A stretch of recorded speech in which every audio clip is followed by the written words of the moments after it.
Okay, we're live for the Kizzard. Live for the Kizzard.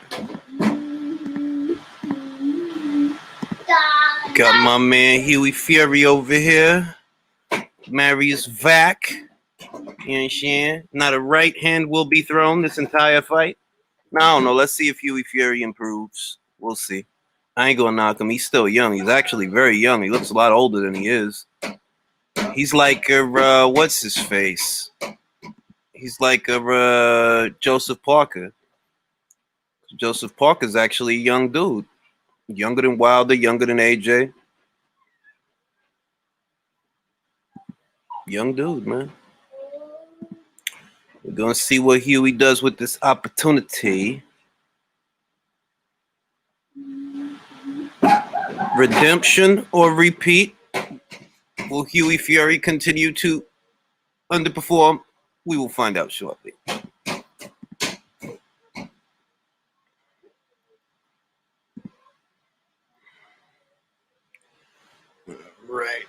right. I was goody JD, was goody Muhammad, was goody Jay, was goody Dreamland. About to watch this giant. I don't know why I still be getting these damn Google chat joints, man. I still be getting notifications for them joints. I thought that they closed that joint. About to see what Huey Fury could do right here. All right. Let's see. Battle with a big man. Vox coming out aggressive, shows the jab. Damn, dog. Vox coming out. He coming to fight.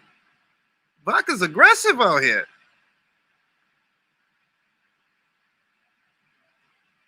Huey Fury gonna have to throw a right hand at some point to keep this man off because he's starting off strong. Yeah, that was a good fight. The Bacol fight was a good fight. I had it for Bacol. No issue with the judges' scorecard. Right? Huey Fury's trying to show this guy angles, but he's getting touched. He's getting touched by the jab from Vox. This is scrappy. This is like watching those things at a car dealership get tangled up with each other. Man, this is real scrappy from these big guys.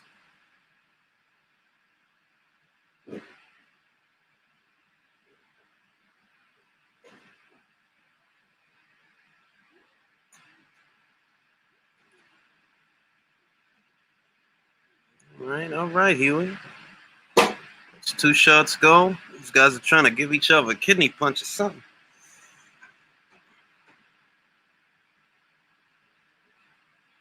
Shit, not bad. It's more than what I expected. It got off to a faster start than I expected from these two guys. I expected it to be real slow and pondersome in the first, but these guys is actually scrapping.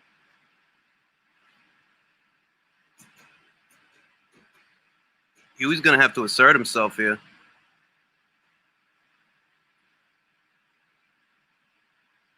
A right hand from Huey Fury. How about that? A right hand. Huey doing a little bit of switch hitting on the move. It looked like he was about to switch off to southpaw.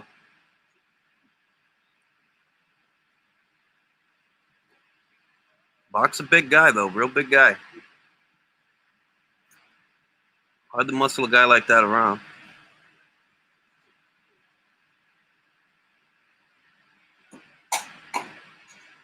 All right, Huey. Oh, another right hand from Huey Fury. Switches off to southpaw, switches back to orthodox. Catches all of that on the gloves. Not bad. Not bad.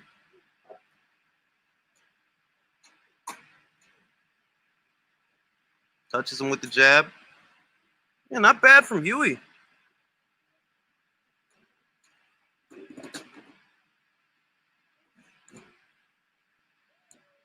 Not bad from Huey. Not bad, Huey. Oh. Big right hand from Marius Vac. This is wild, man. This is wild. It's a tough round to score, man. Tough round to score. But, you know, Huey Fury is the house fighter, right? So let's just say that close round went to Huey Fury. I don't know if it actually did because both guys had success in that round, but I wouldn't be surprised if the judges gave it to Huey.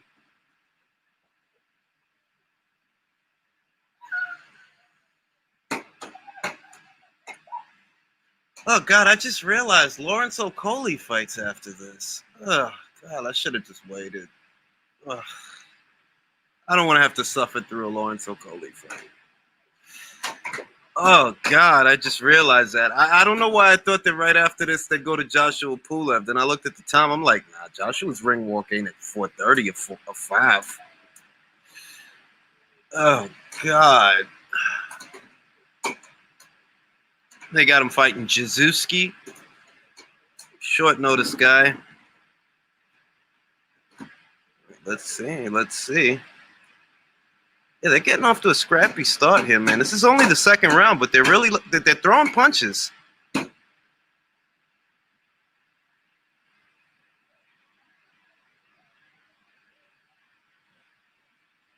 really don't think it's much. Oh, right hand from Huey Fury. Let's go. Woo! All right, Huey.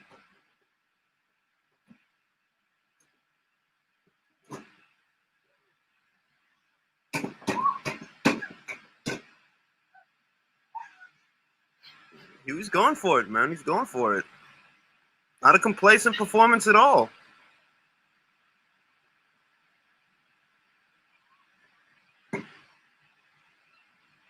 Yeah, that looked like a rabbit punch, man. You gotta be careful with those. That was clearly on the back of this guy's head. The ref decided not to see it, but I mean, come on, dog.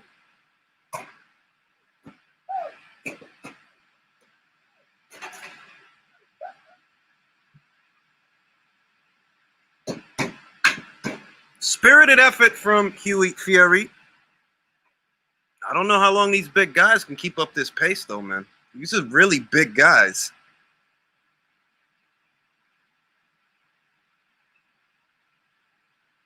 Getting tangled up in each other's arms. That's the other thing. Nobody's established distance. It's because they're both going for it, though. Ain't trying to win no jabbing contest tonight. Now Huey switched off to southpaw. Back to orthodox. Keeps doing that in spots, but he's not committing to it. There's no sense in doing it if you're not going to commit to it.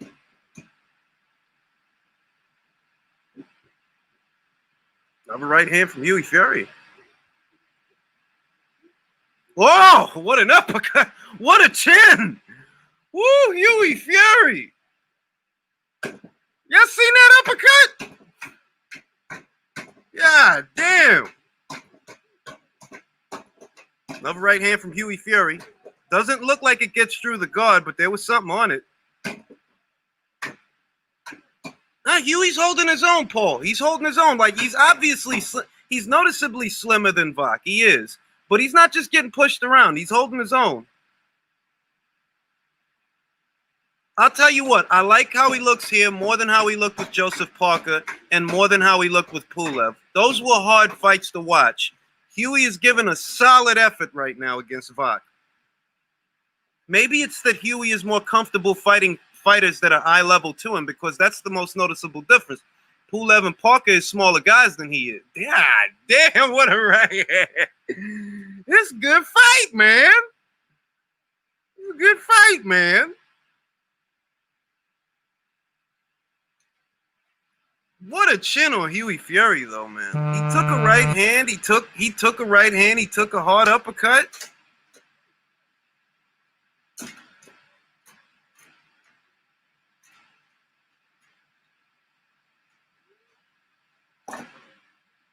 I was good, Svetslav Kradjav.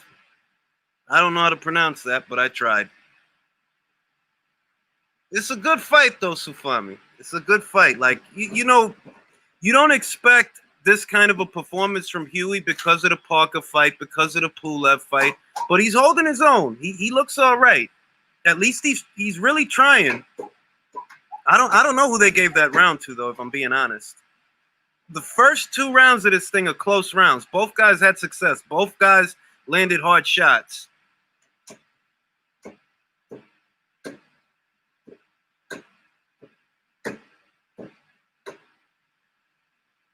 Well, you can't blame them, Sufami. You can't blame people for saying that. You seen the Pulev fight. You seen the Parker fight. These two is really going at it.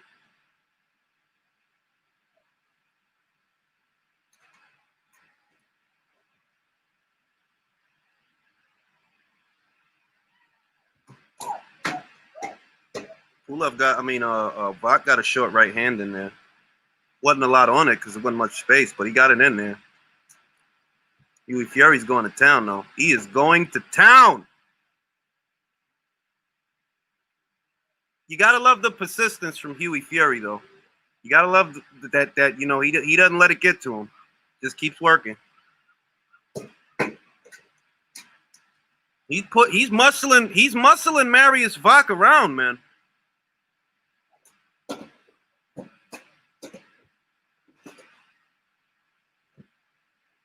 I don't know, man. I'm not liking the body language from Marius Vach, man. Sitting on the ropes, catching shots on the arms, not doing a whole lot. He's getting pushed around.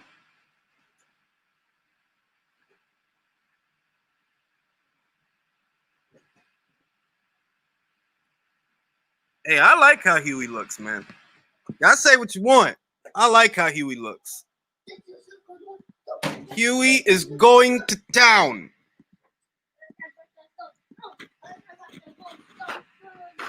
He's getting off right hands, man. He's really trying.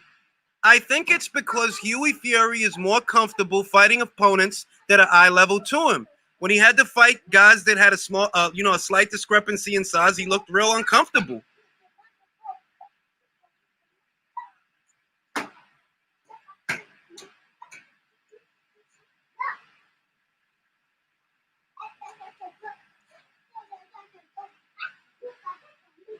Huey's going to town, man. He's going to town.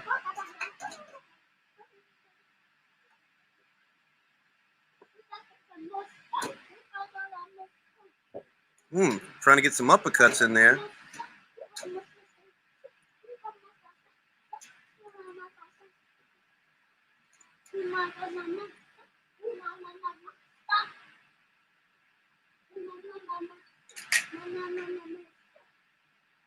Yes, he's letting that right hand go. Still letting that right hand go.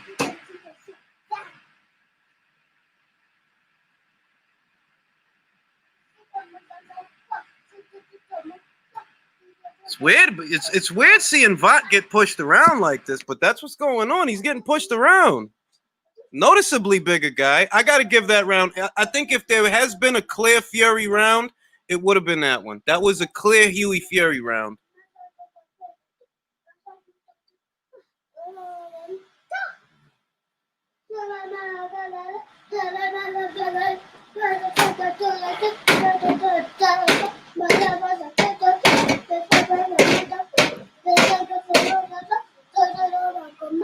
Hey! I'm not even reading that loud. I'm like between him yelling and now you starting to be louder. I'm not reading louder. Faster, so you're not. You can't even hear yourself because you're the one talking. You can't hear that louder.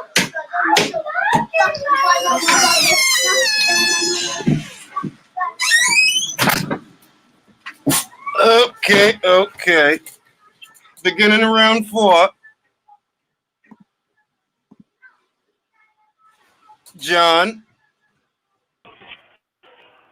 It's a good Good fight. afternoon, Julius. It's a good Good fight, afternoon. man.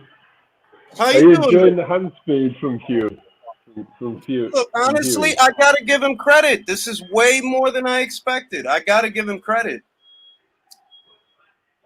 It's the lack of hand speed on that right hand. He looks all right. Like he's not He's being. making Joe Joyce look fast. Come on, dog. But he is. There's like one hand he's through, and he's got about a quarter of the way. A whack had moved out of the way.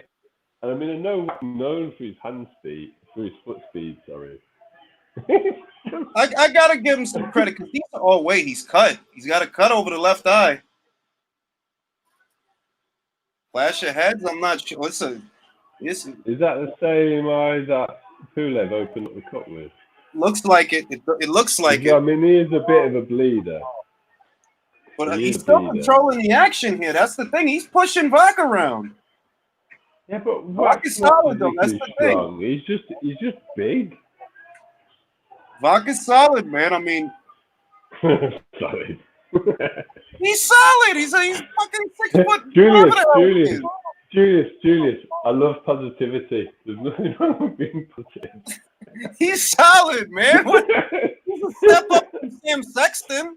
Can we say that he's a step up from Sam Sexton? We can say that. Yeah, we can say that.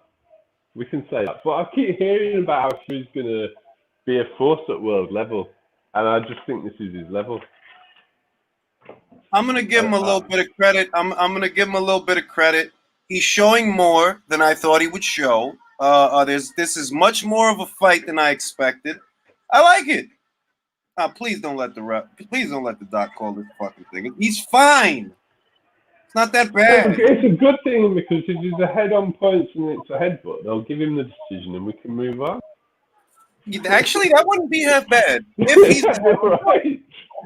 That wouldn't be, but we still got to suffer through Lawrence Okoli, man. No. I'm optimistic about Lawrence. I think Shane has sorted him out a jab. Let's I think hope we might actually see a stiff jab from Lawrence instead of the sloppiest jab the world's ever seen.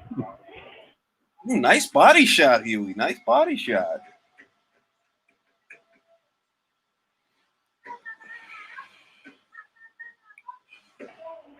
He's not going to be able to stop Wack. I mean, I don't think he's going to be able. Well, then maybe he can force a stoppage if he lands enough hard shots. I don't think he can. I don't think he can knock Vak out. But if he's taking too many hard shots, maybe they throw the towel. I don't like Vak's body language. No, Wack doesn't look like Aki Camper. Neither one of these guys giving each other all that much room. Ooh. That's a nasty cut, man. Yeah, I'm hoping for a mercy stoppage for the fans. You sure to win. It's not a bad fight. Yep, it was off the headbutt. It was off the headbutt. It's exceeding expectations. I have to agree with you on that. Well, I had very low. It is a headbutt. It is a headbutt as well. It was a headbutt. Yeah, so I can see this getting stopped because Huey's a home fighter as well. So that's if he's ahead on the cards, though. Those first 2 rounds, I mean, like I said, the first 2 rounds was close. So because Huey's the home fighter, I'm gonna go ahead and I'm gonna give those rounds to Huey. I think Huey got those rounds, even though they were close. And he's probably got the last couple as well, hasn't he? To be fair, he has turned it up a bit since he got cut. I mean, for what it's worth, he is dictating the action. He is. He's pushing him around. He's throwing shots. More often than not, you look at this thing, it's Vak that's on the ropes. No, I think Huey's winning the fight on points fairly. I don't think he needs the home decision, and that was a definite headbutt. So if it got stopped by the doctor, it would be a fair victory for him. And he's busier. He's throwing a lot of punches. He's a lot busier than Vak. Vak is just reacting, trying to fight him off. Yeah, but when has Wack ever looked anything other than I know, but it's Huey Fury. That's all I'm saying. That it's a step up from Sexton, and he's doing all right. Julius, positivity. It's great. It's great. Juicy's glass is half full. I like it. Yeah, I mean, as long as it's a good fight, man. Because people had to pay for this, I didn't. I got the annual here stateside, but I know the people over there in the UK had to pay for this. So at least they get we've had to pay 25 English pounds for this card. And this is exceeding expectation. The last fight was a bit of a letdown, to be fair. What, Bacol and Kuzman? No, I liked it. It had moments. But Bacol fought the right fight. If you got a long jab, use it.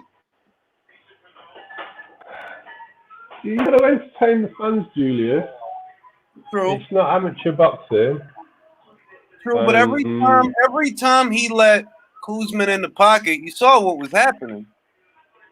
It was the right strategy, but were you really that entertained, or were you just appreciating you doing the right thing? I gave it a solid on the entertainment scale, 6.8. You see, Entertainment. I'm a consumer that's paid £25, whereas what's this cost you $2 for the True. month? Right. So, So on no. Mannix's scorecard, he's got Huey Fury up. He gave Vok the first round. He gave Huey the subsequent 3 rounds afterwards. That's fair. I can see it that way. That's fair. Because Vok did come out real aggressive in the first round. He did. I didn't think he was going to come out like that. I think they'll let it go for a while anyway, because Huey doesn't really look like he's in that much trouble, does it? Nah. He's still controlling everything that's happening. I mean, there's still a lot of blood coming from that cut, but he's the one throwing most of the punches. Well, to be fair to him, when Pulev cut him, he turned it up a notch to try and make sure that if it did get stopped, he had a chance on the card. So he's not a stupid fighter, Huey. Yeah, he's got situational awareness. He knows, hey, I'm cut. I need to show these judges that I'm in this fight. We got Anthony Joshua, cultural icon. He's a cultural icon in my country. Anthony Joshua. That's right. He's on the screen. I've been hearing a lot of hate from your country, Julius. A lot of hate. Yeah. The narrative's been going strong all week. Well, look. At the end of the day, you know what it really is? You know what it really is? They don't like that he has it all. That's what they don't like about him, that he's a winner. You know, and that doesn't appeal. I'm going to say it again. Winners do not appeal to losers. You understand? I mean, like, of course they're going to hate on him. He's a winner. He's a winner. I'll tell you what, I've been watching quite a bit of Pulev's fights today. And what seems to have gone under the radar is Pulev's chin. I don't like Pulev's chin. Huey was knocking him around when he got cut.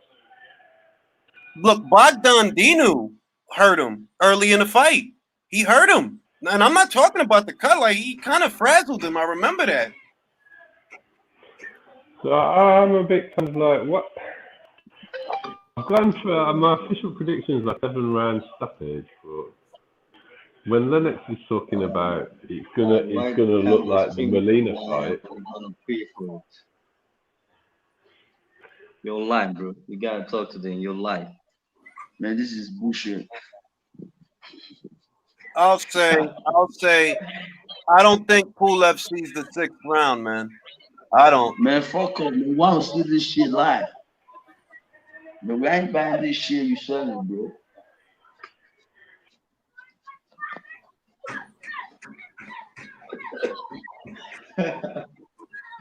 No, seriously, we gotta see this fight live and direct. Like, if you can put on a platform for us to pay and watch, we're ready to do that.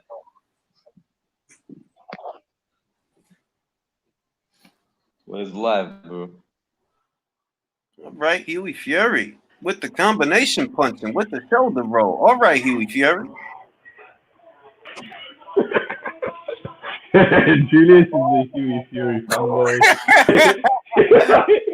Like a club of one. I'm just happy for him. That's all. Like, so many people got so many bad things to say about him. I'm happy for him. He's showing the combinations. He's rolling punches off the shoulder. He's fighting through a cut, fighting adversity. Let's get this shit, Huey. He's switching. He's doing all sorts. Have you not noticed he's switch hitting as well? Yeah, he is. He's been switching No, from what the he is. He is. I've seen all sorts of quality gold but he's not really committing to it. He's not really committing to it, but he's been doing it since the first couple of rounds. No. Huey's ambidextrous like Tyson. Yeah. No, I mean that's the Fury school of boxing, bro. Because they got Savannah Marshall switch hitting. She's a switch hitter. That's just how they do. Nah, I think Savannah's got a few extra things going on.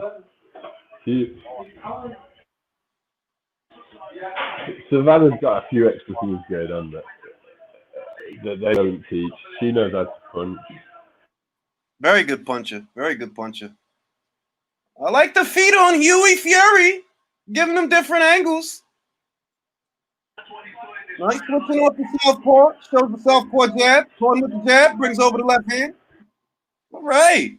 Switches back to orthodox. Double jab on the way in. Switches to southpaw. All right. You fury. This is a great time. You can't hate, man. You gotta love it. I know. He's not hearing the joy in my voice, Julius. I'm just enjoying it. I'm enjoying it, right? You gotta love it, man. Somewhere Mick Hennessy is smiling. But that right hand is so slow. Well, I mean, I don't think. I mean, come on. You know, I don't really think he's used to throwing it. But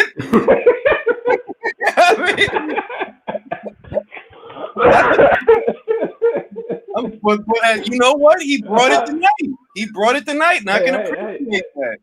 Look. If someone's gonna try something new, you've got to give them a little bit of time to get used to it. You know, he brought it tonight. That's a fair point. It's a fair point.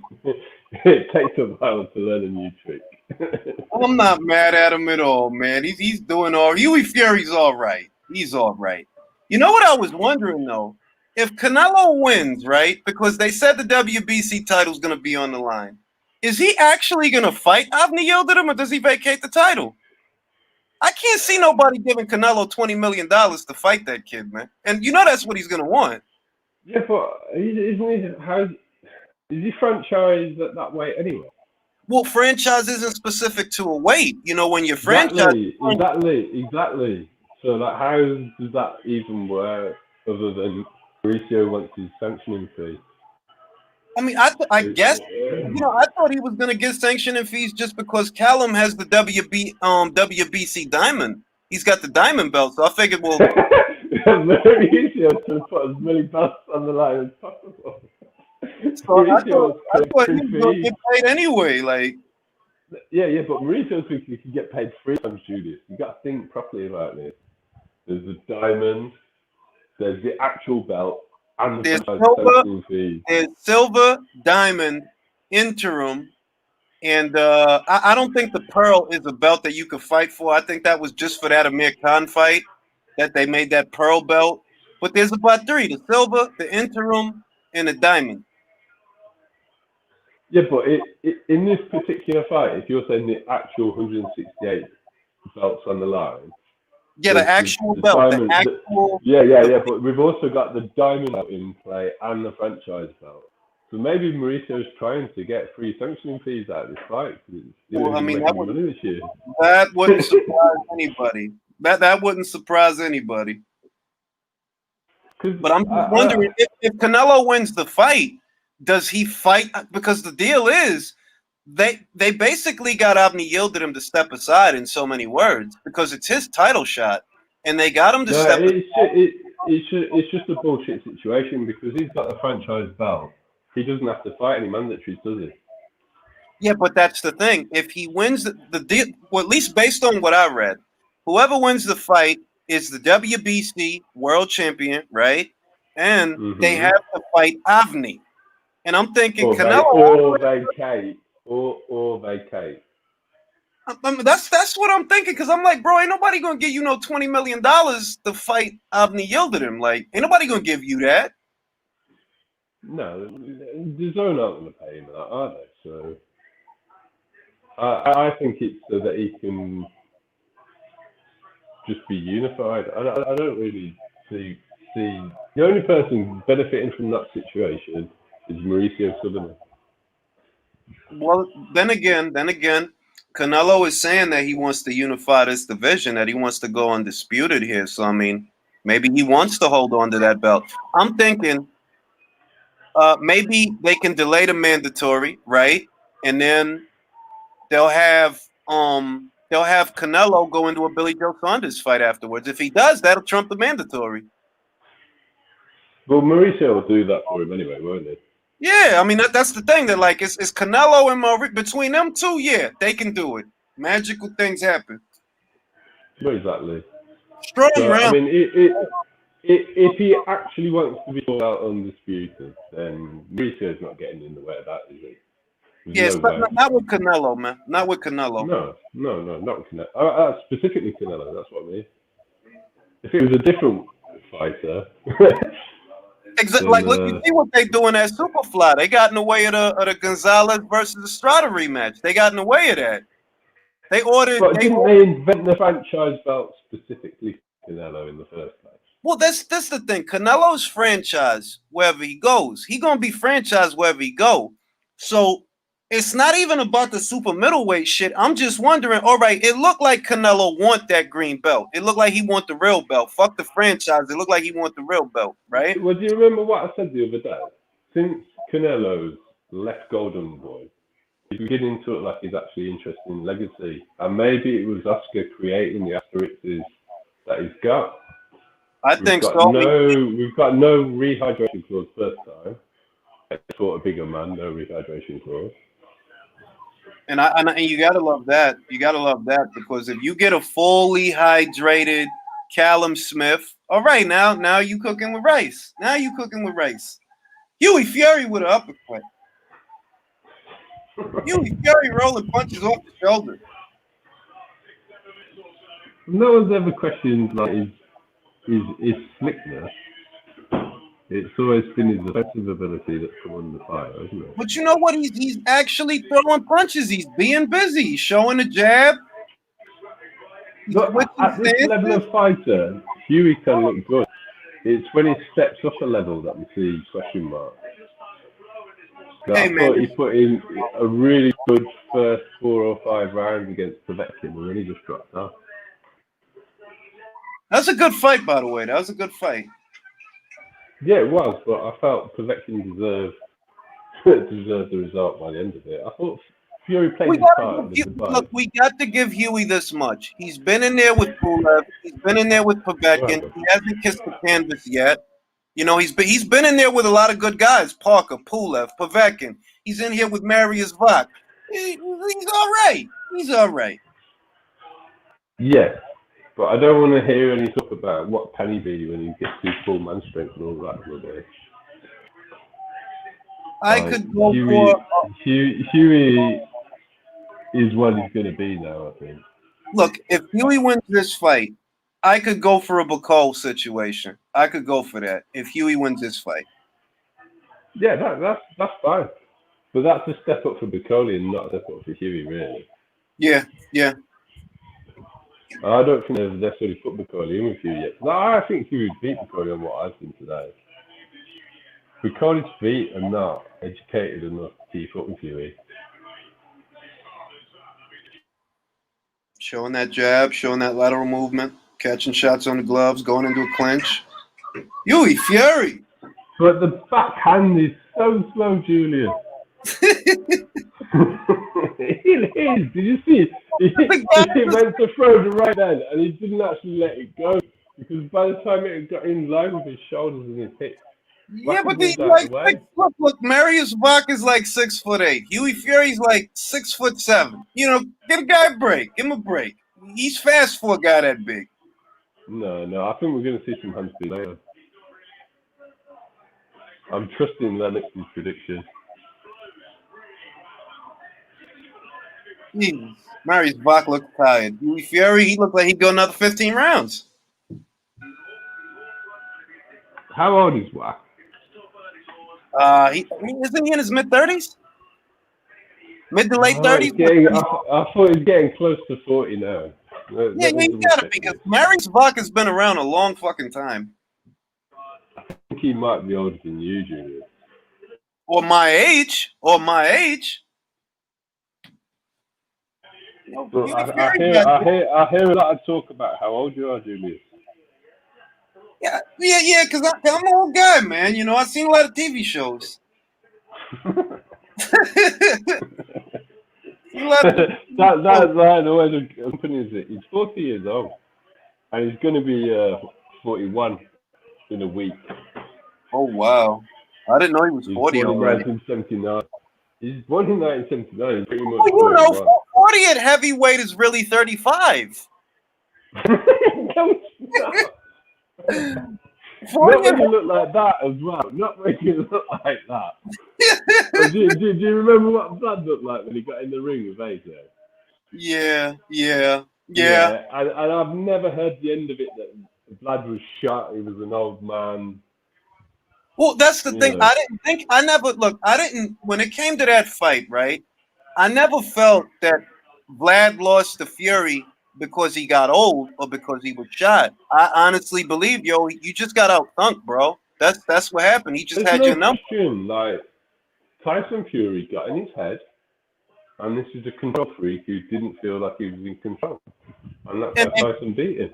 And the other thing about it is, in the buildup of what was supposed to be the second fight, when they had the face-off or whatever, I took one look at Vlad and I picked Vlad to win the rematch. Sadly, the rematch never happened. But I never thought he was shot. I never thought that. Like, nah, he's still there. I had Vlad all over that rematch because I felt Vlad had lost the last 2 rounds.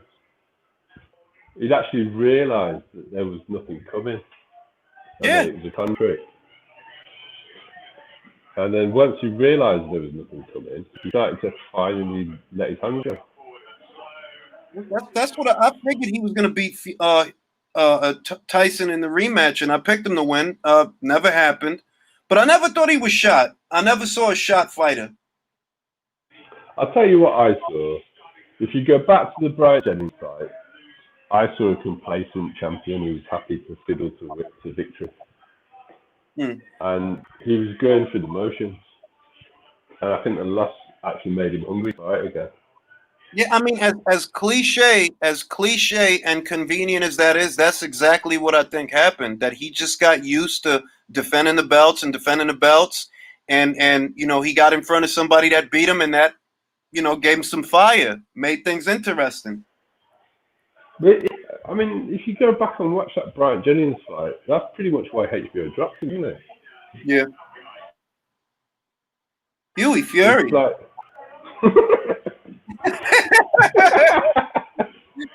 Just switched off from what the doctor back to what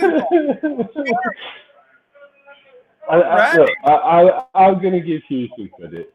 I thought this was going to be the worst fight on the card, and so far, Cody Kuzman was. Cody Kuzman was the worst fight on the card. No, it wasn't bad. We've got blood. We've got exchanges. We've got skills. Listen, it's still hope. Lorenzo Coley fights after this. There's still hope. Yeah, but you've heard my levels of optimism about this job that I've seen in the public workout, Julian. I think we're going to be coming out of that fight saying Shane McGuigan's a genius, and overlooking the fact that it's an incredibly short notice opponent. Jesus Christ, Pulev is still fully dressed. What's wrong with this guy? He didn't want to go out there. Joshua's already getting his hands wrapped. This dude still has his coat on. He's thinking about doing a runner. He's realised everything that he said this week, and he's like, oh shit. Holy shit. I mean, look, God bless him, but he knows you about to lay down, cool Brad. You know that. Got your Adidas socks. Are those socks? Those some nice socks if those are socks. I think they're sliders, Julius. I think he's got his slide, bro. He knows what time it is. He knows. Well, we'll see. I mean, he's trained for it. He's the same weight as his debut. Yeah, but you know Pulev. You know Pulev. You know his best punch is the jab. You know that if he has anything, he has timing. But he's not explosive. He's not. Doesn't have the fastest feet. I don't see him winning the jabbing contest. I see a guy who's going to lay down inside of 6 rounds. Well, the reason I predicted 7 is because the last time AJ actually fought somebody who pissed him off, he put a sustained beating on them. I get that, but I think AJ knows that people want to see him spark this guy out, and he's actually pissed. I don't think he's going to carry this guy. I don't think he's going to carry this guy. I think he's going to send him home early. Yeah, I don't know if you guys have picked up on all the racial undertones that Pulev has been giving out. Yes, I have. The tan stuff. And do you know about what the Bulgarians did to the England team recently? Nah, what they do? Well, obviously the England team has a lot of black players, and they did a lot of racist chanting, and they threw bananas at them.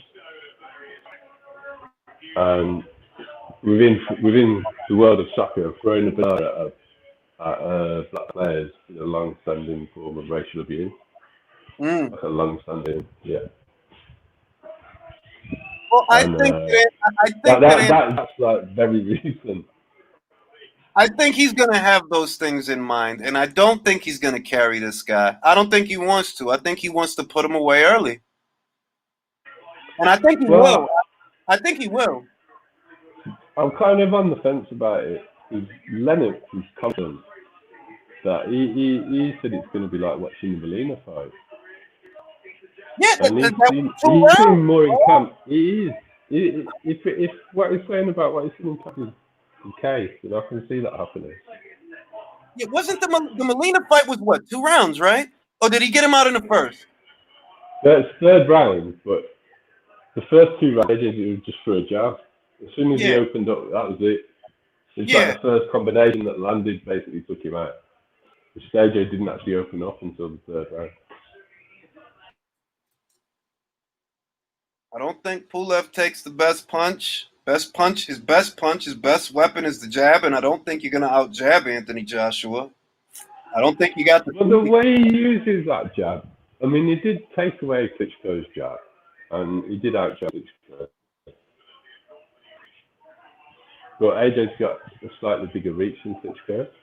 Look, so long as AJ maintains distance, takes that half step back, Pulev don't get to touch him with the jab. Yeah, He don't. no. But He he don't get kind of waits for people to step in before he throws it, though, doesn't he? Yeah, he's not gonna double and triple jab his way in to try to go. I don't see him being the aggressor. In other words, so he's doubling and tripling up But the jab. unless he's been drinking Bob's Kool-Aid, and he's He would have had convinced to. He would have to be. that AJ's chinny, and he's gonna just go and get inside him and take him out on the Look, inside. he came in slimmer than I've ever seen him, right? So I'm thinking he wants to do what Andy Ruiz did, and he wants the fitness to slip the jab, go side to side, and jump in and get close on Anthony Joshua. The problem is, one, you're not that fast. Two, you're old.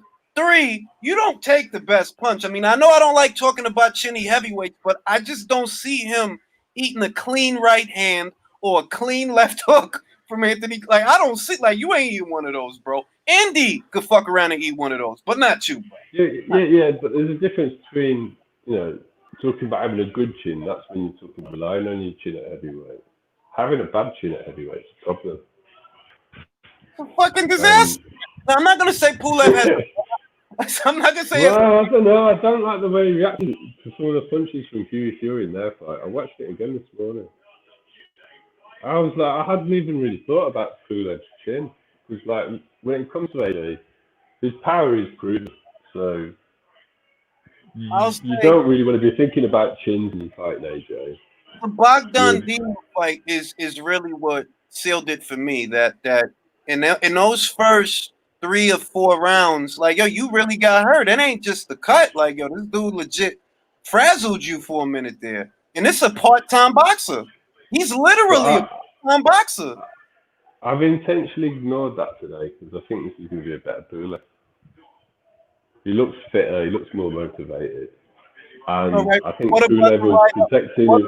But those 2 fights specifically, I think Pulev was protecting his identity status. So I looked at the Fury fight for that reason, because I think that's the last real fight he actually had. Yeah, and he was in his backyard, so he was comfortable, motivated, more or less.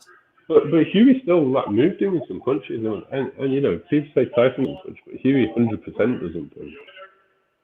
Great performance from Huey Fury, goddamn. That was a good performance. That was a real good performance. It was an entertaining fight, I'll give him that. I don't know what was more entertaining though, your commentary or the actual fight. Bring on Deontay Wilder. Hey, Huey's got a good chin. Huey has got a good chin. Bring on Deontay Wilder, goddammit. It was one of the reasons why I thought it was a snooze fest, because they've both got good chin. Man, that was a clean right hand, though, man. He really does have a chin, though. I mean, like, no cap. Like, he has a chin. He got hit Which hard one? with that right hand, man. Which one? Who has a chin? So in the first round, when he was back in that that uppercut, though. He got a You chin, talking man. about what? You talking about Wack or Huey? No, I'm talking about Huey. They're both, because I think they both got a good chin. Huey's definitely got a good chin. There's no question that Huey's Fox got a got good a chin. good chin because he's just a really big fucking guy. But Huey's a wiry, tall guy, and he takes hard shots. The No, key, Huey's got a good chin. There's no, like, that was one of the things that put me off the fight. It's like you got two non-punchers who've both got good chins.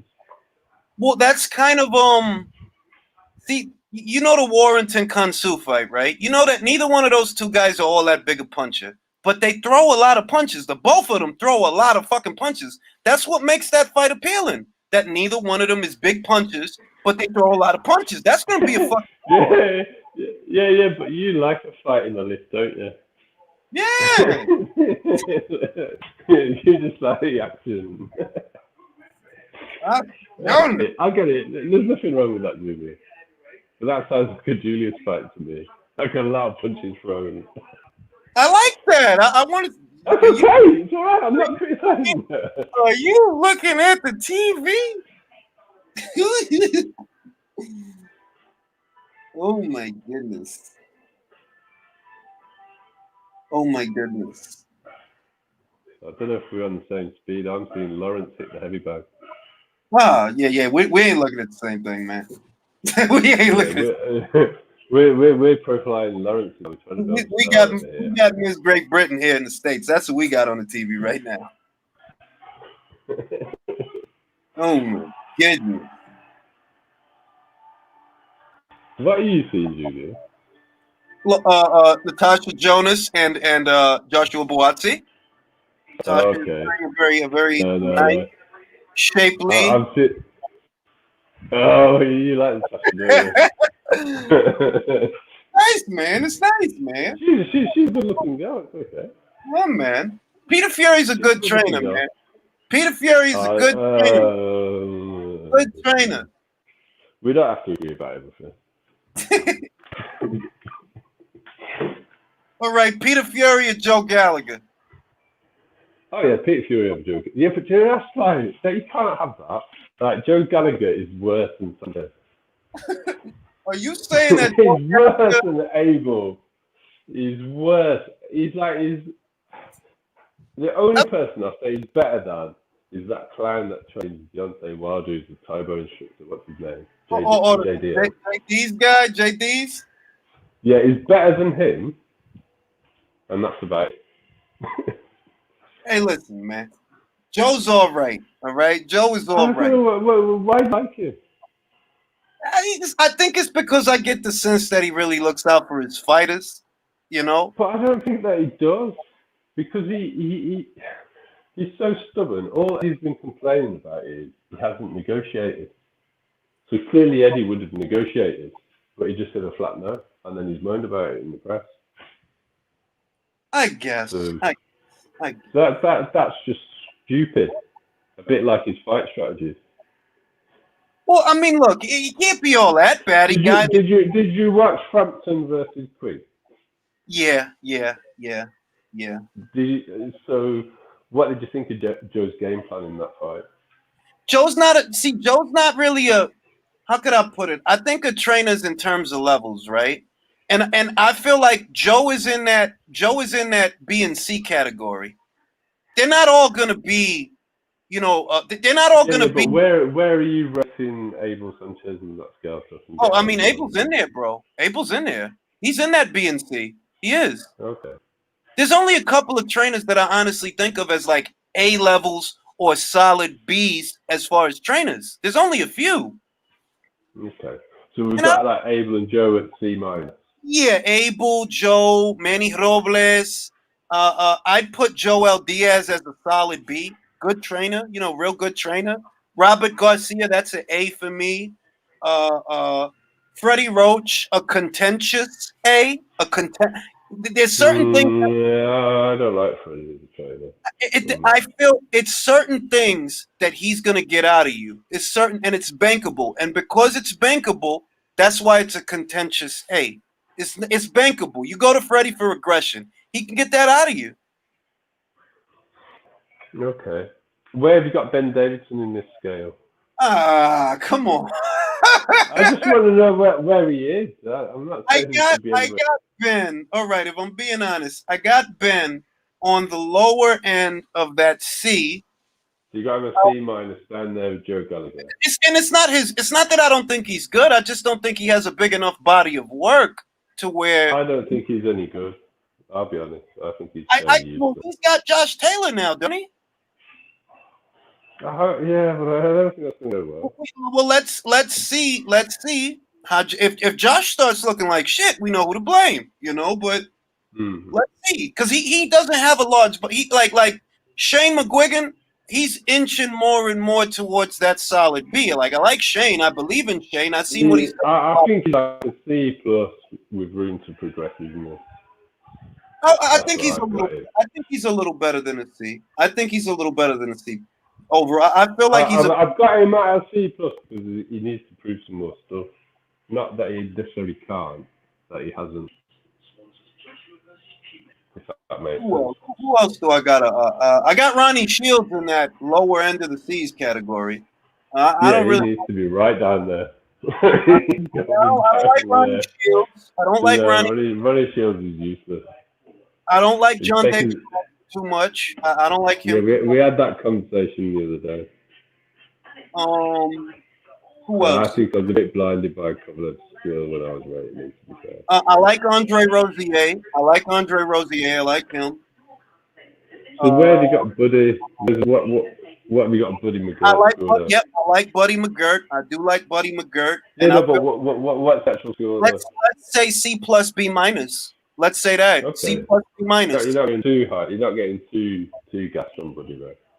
Yeah, those eggs need more bacon. Andre Rosier, I look at as a solid B. Solid B. Okay. So who you got as an A? Who you got as an A? All right. As far as A's, I talked about Robert Garcia. I talked about. Let me think. Who else is my A's? Because it's not that many of them. No, there's not a lot of traders right at the moment. Yes, it's not that many of them that I have all that high of an opinion. All right, I had Freddie Roach as a contentious A. Like there's certain stuff that's gonna happen if you're with that guy. Who else? I mean, I would have said Brian McIntyre because of Crawford, but he's got a lot of coaches. I don't even know that I could attribute all of that to Brian McIntyre. Those guys got a lot of coaches. They got Roma over there. They got a lot of guys over there. It's not just one guy. Yeah, I don't think they've got to do somebody else other than Bud. I think Bud's got something. Like Bud's was a good street fighter, wasn't he? Yeah. Like, I feel like that. Bud has got some stuff that you don't necessarily teach someone. Who else? Let me comb through these. Oh, Mark Ramsey. I got Mark Ramsey as a B plus, BB plus. Okay. Mark Ramsey. Who else I like? I'll tell you what I'm gonna say. If today Lawrence delivers what I'm hoping he can, I'm gonna progress Shane to a B from a C plus because I've got a bit overexcited about what I saw on the pad. Yes. Oh shit! Oh yeah, I like that. So that's kind of like why I've been so optimistic. I mean, it could all go horribly wrong, and you might see a lot of cuddling. But I like that. That's all right. I mean, yeah. Look, I'm gonna say this. I love Chantel Cameron. But I did like how she looked more when she was with Shane, if I'm being honest. Well, Shane's good. It's all the other stuff that's going on with it. It's cyclone that's caused the problem. She's got Jamie Moore now, and Jamie's doing a good job. I don't think she looks bad. I just felt she was like and I don't know what it is. It might not even be Shane, but she just looked a little sharper in those days when she was with Cyclone. That's but That's neither here nor there. She's a champion now. She's doing great, and that's what's important. Are you ready for the big one then, Julia? For Jazuski, the big.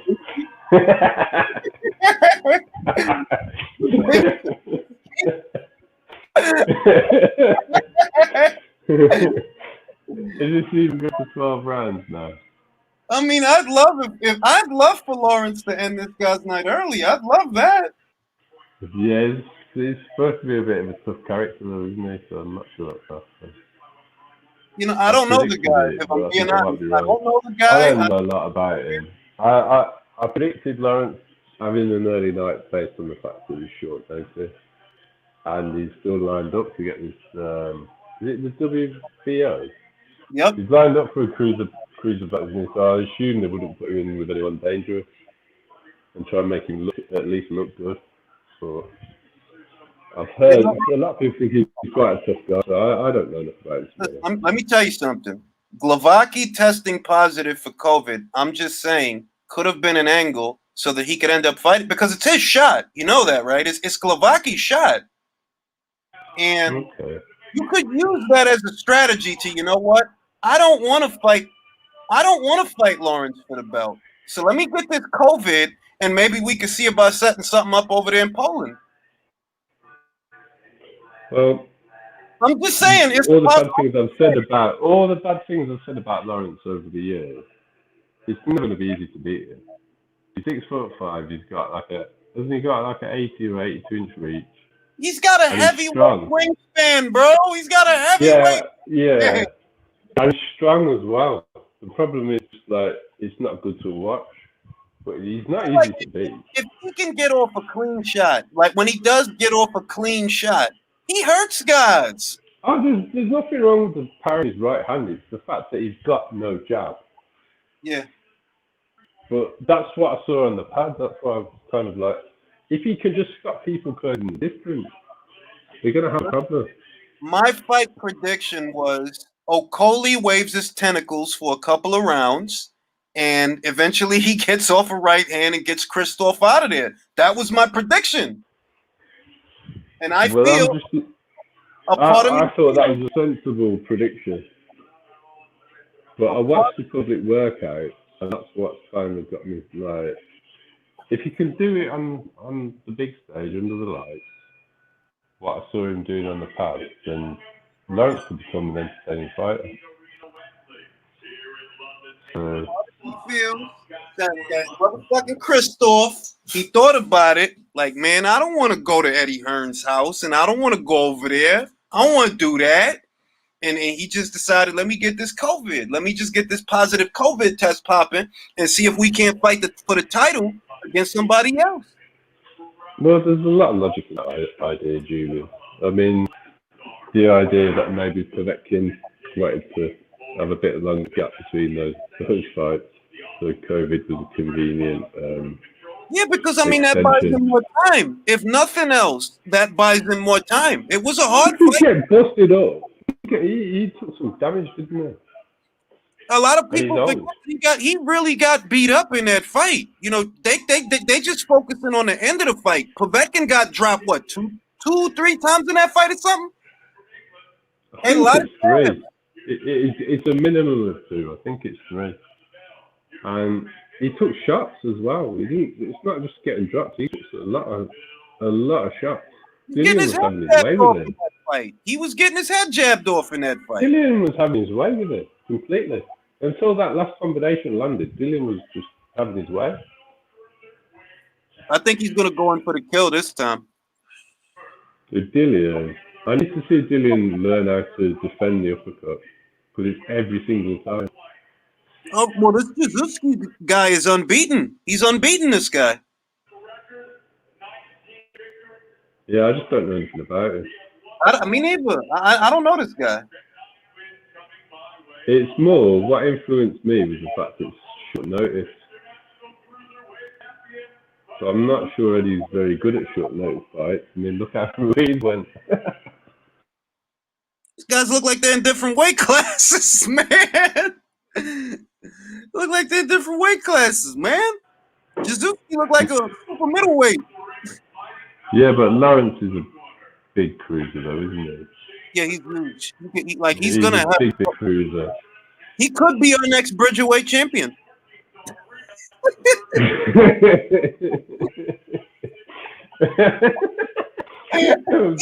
Can you imagine that? If Lawrence does stay as Mr. Tentacle, as a Bridgerweight champion to really kill the division. Could be the next Bridgerweight champion, dog. You never know, man. I'm surprised Mauricio hasn't been ringing up Eddie saying, look, about there, do you want it? That's that I honestly believe that that's what he's doing too. He's probably calling guys like, "Hey, you want to be a champion? Nah, all right. Yo, you want to be a champion? Nah, all right." Yeah, of course he is. Of course he is. He's fucking calling. Eddie, your guy Lawrence, you need him to be a world champion. You know I got another belt, right? You know I just made this weight class, right? I got this belt right here, y'all. You know what I'm saying? All right, let's see what Lawrence do. Showing the jab. Showing the jab. Nice little right hand to the body.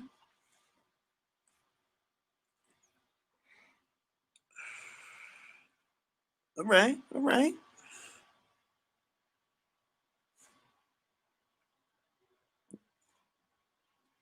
Jazuski misses wide with that left hand. He's giving up a lot of reach, isn't he, Junior? Yeah. It's like a lot. The jab looking all right from Okoli, though. 2 jabs to the body. This is what I was seeing on the pads, so that's why I was like, this could be different.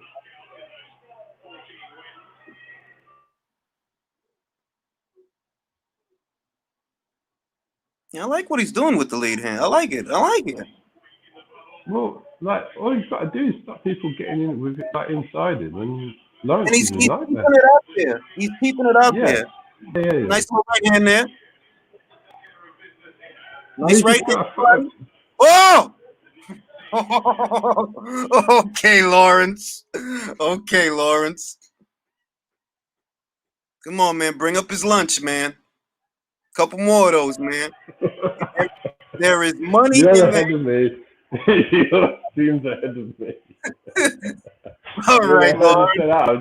I was just looking to see what happened.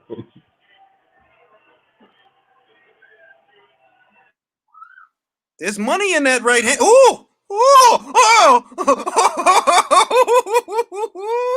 He made him do the chicken dance. Come on, you got to finish this guy, man. He's ready to go. Don't let him off the hook. He did the chicken dance, man.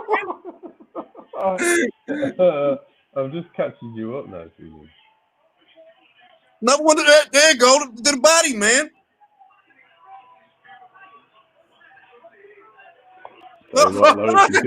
Lawrence is making me look like a clairvoyant at the moment. Woo! Yo, this is great, man. Lawrence Okoli. Oh, that's it. Come on, man. You got to stop. I look like Nostradamus. I have another platform predicted an early lockout from Lawrence. Come on, man. Don't let him off the hook, man. I said Lawrence was going to show the jab and blow him away. Don't let him off the hook, Lawrence. He's about to do it again. Come on, man. Don't let him see the second round, man.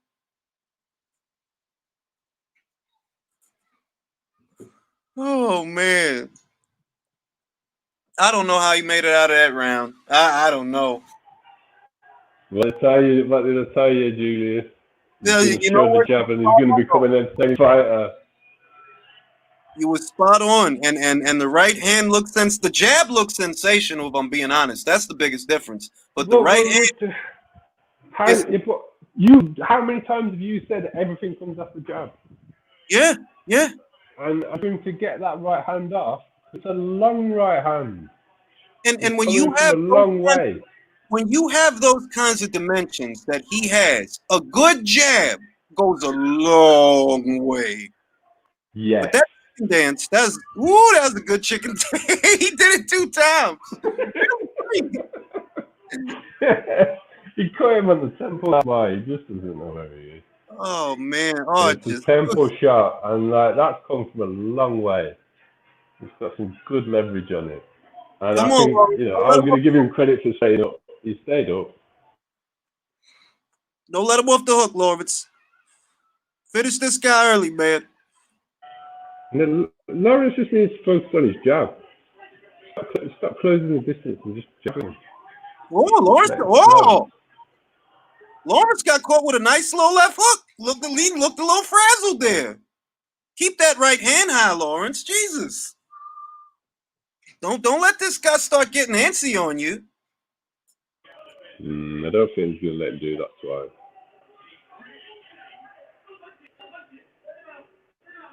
Lawrence needs to focus on that jab. It's the jab he needs to work on. Well, Jazuski doesn't want to go out without a fight. No, I had heard he was tough.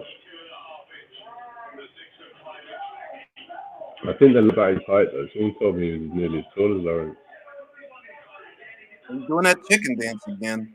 Little by little. Come on, man. Put the right hand downstairs. Get him to drop those arms. Just jab into the chest. Use the jab to drop the hand. Oh, he hurt him to the body. He hurt him to the temple. You know, he clearly can't take the power, but he's got to stop headhunting. Just jab in. Let it slow. Jab body in head. There go. He's doing the chicken dance on all fours. All right, Jazuski. That's it, bro. That's it. Come on. Y'all can't leave. Y'all got to stop this. Now y'all got to stop. There go. Stop this. Because that dude don't need to fight no more. Yeah, but see, I've been talking about this since Daniel was fighting. Why aren't the corner throwing the towel in? Like, I'm telling you now, if Christoph decides to fight this version of Lawrence Okolie, it is a wrap. I just promoted Shane to a B. He's taken the octopus and turned him into a jabber. He looks like a different guy out there. Looks like a different guy. You know when we had on it on the other day, and I said Lawrence was showing me a jab on the pad, and I was like, he's got to show it me under the lights for me to be convinced, but he just has. And that's how good the opponent was, but still. That's what's gonna make all the difference for him, because he has the dimensions, he has the physical dimensions to be a very effective jabber. He's got the strength. He's got everything. Because I mean, if you can clinch like Lawrence clinches, you're physically strong. And he's so long. Yeah.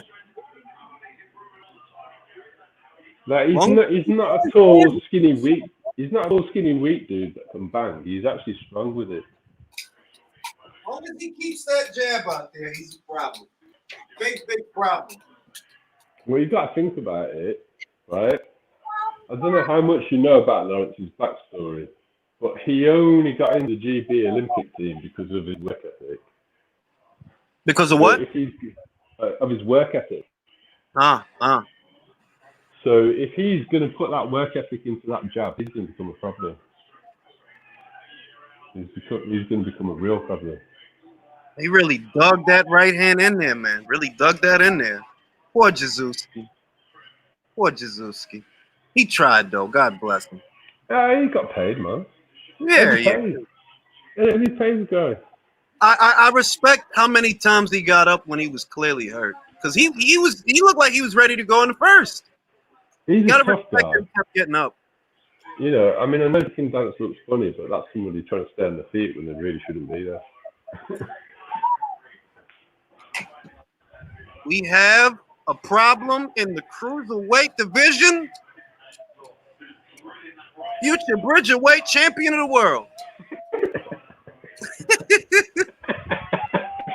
I think Eddie can make that Bridgerweight thing work with Lawrence, to be honest. Look, what I'm afraid of is that somebody's going to take advantage that Mauricio really wants to put that belt in somebody's hands, and I'm afraid that somebody's going to take it. Because if they do, that's going to legitimize the division if there's a champion. How many PBC fighters are on the top 10? Hey, don't be surprised if Frankie Sanchez, he might, because he's not a big heavyweight. They like bullshit titles over there. Yeah, that's what I'm. You know, they got WBA Intercontinental, Interstellar, Interpersonal. Might see the first Bridgeweight champion in the world. They've got the Fox executives hypnotized. The Fox don't know anything about boxing, do they? They just think it's a title. Happy. Right. Wait, is that the full title on the line? Is that the full title? No. No. I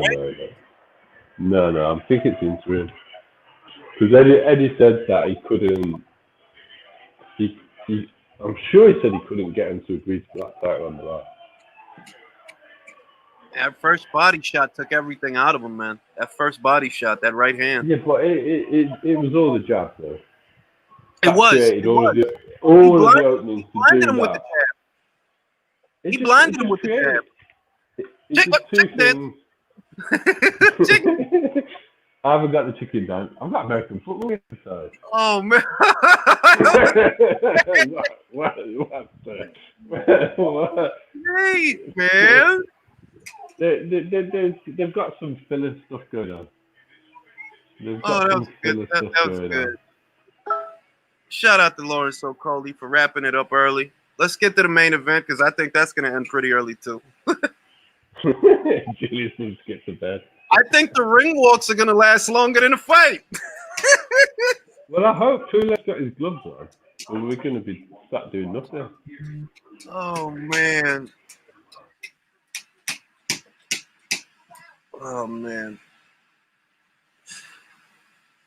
So, yeah, I'm hoping they reschedule that Glowacki fight, and we'll see. You know, I don't, like I said, before any of this, my prediction was Lawrence makes it a very hard fight to watch until he gets off a right hand. And once he does, he becomes WBO champion. Well, that's exactly what I thought until some public workout. And then since then, I've been spreading a vicious rumor that Lawrence had a jab and he's going to end the night early. And it's based on faith. Rumors are true. On faith. I've won public workout, but I'm not about the quality of the opponent. The rumors are true, and Lawrence has developed a jab. I want to see him do it against a more credible opponent, though. My guy Joshua Buatsi with the Vans, with the turtleneck with the Vans, with the stonewashed jeans.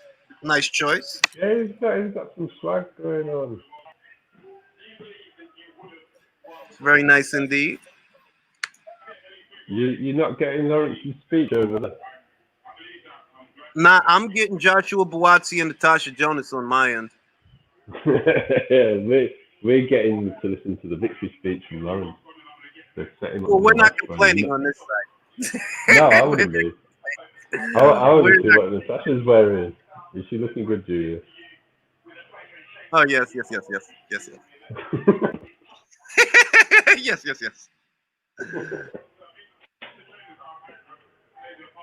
How many times have you interviewed her? What happened? No, you interviewed Natasha. How many times have you done that? Oh, yeah. I mean, I'm going to see if I can get another one when some news breaks, you know, because I don't know what's really going on. I don't know if Eddie and Joe is still on the rocks. It's different with Callum. Callum's a matchroom fighter, you know. You got to get him a fight. But all Joe's... Natasha's out in the cold until Joe sorts his life out. Yeah, like, I don't know. Well, then again, no. I mean, they are trying to get her fights because look at what happened. They tried to get her the Greek girl. So they are trying to get her fights. But I think, well, anyway, we'll see what happens.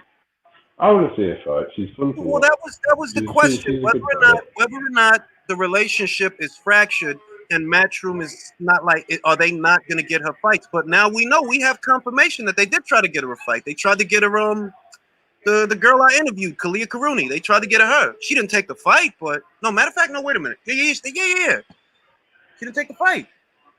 No, wait. Kalia was for Hyun Mi Choi. I'm bugging out. See, in my old age, I'm getting confused. They didn't try to get Tasha that fight. They tried to get her. I know what it is. You've been blinded by Lawrence's jab. You can't think straight. Exactly. That is exactly what it is. The sensational jabs of Lawrence Tentacles Okolie. He's not a he don't got tentacles anymore. He's got a stiff stick and he knows how to use it. Because he blinded Jizuski with the lead hand to set up the right body shot. And that took all the fight out of Jizuski. Yeah. Nah, it was exactly what I wanted to say. Because that's what's frustrating me about Lawrence. It's like you have like an 80+ inch reach in the weight division and you can't jab. What's going on? Right, and on to the main event. Let's hope Pulev has decided to take his jacket off, because in case he's not aware, he's supposed to be fighting for some titles tonight. What was he wearing? Gloves? He was wearing he was fully dressed. He was still wearing his jeans. Did he have gloves on? No. Well, that's an issue. Listen, he had his shirt on, he had his jacket on, his vest, he had his jeans, and his Adidas slip-ons. The guy, I don't know.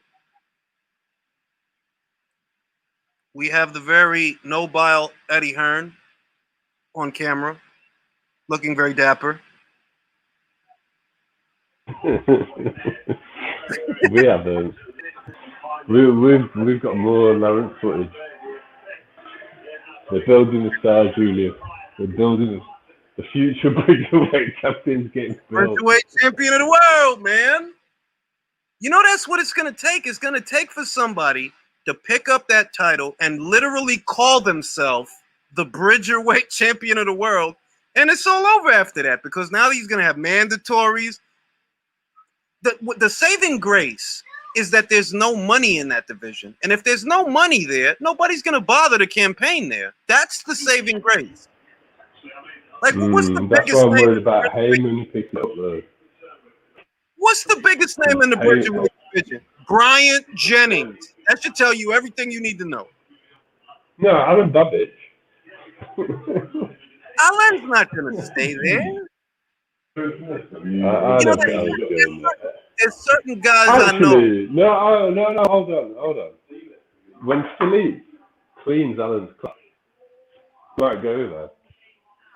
It's Alan Babbage, it's Bryant Jennings, it's Oscar Rivas, it's Dmitry Kudrajov. Hold on a minute. How much does Rivas weigh? And Artur Spilker. Those But are I your don't think Rivas can make Bridgerweight without a lot of Me neither. But he's ranked at number 1. Me neither. What did he weigh for the Dillian fight? Wasn't he like 240? He was like, I looked on BoxRec to see when the last time he weighed Bridgerweight, and it's been years, bro. Several years. So I'm like, disclaimer, I've got no proof of this. But if anybody's familiar with what the fat-free mass index is, and they want to start pointing fingers about steroid use, Oscar's score is suspicious, to say the least. well, He's 6'1", he's shredded, and he's 240 pounds. well, look, He could get on that stage at the Olympia coming up, Julius. He could stand on that stage. But you know what the thing about Oscar is? Oscar's not a big heavyweight. He's a short, stumpy guy, and most of his weight looks like it's muscle. Because he's not a big heavyweight. He's what, 6'2"? But that's what I'm saying, Julius.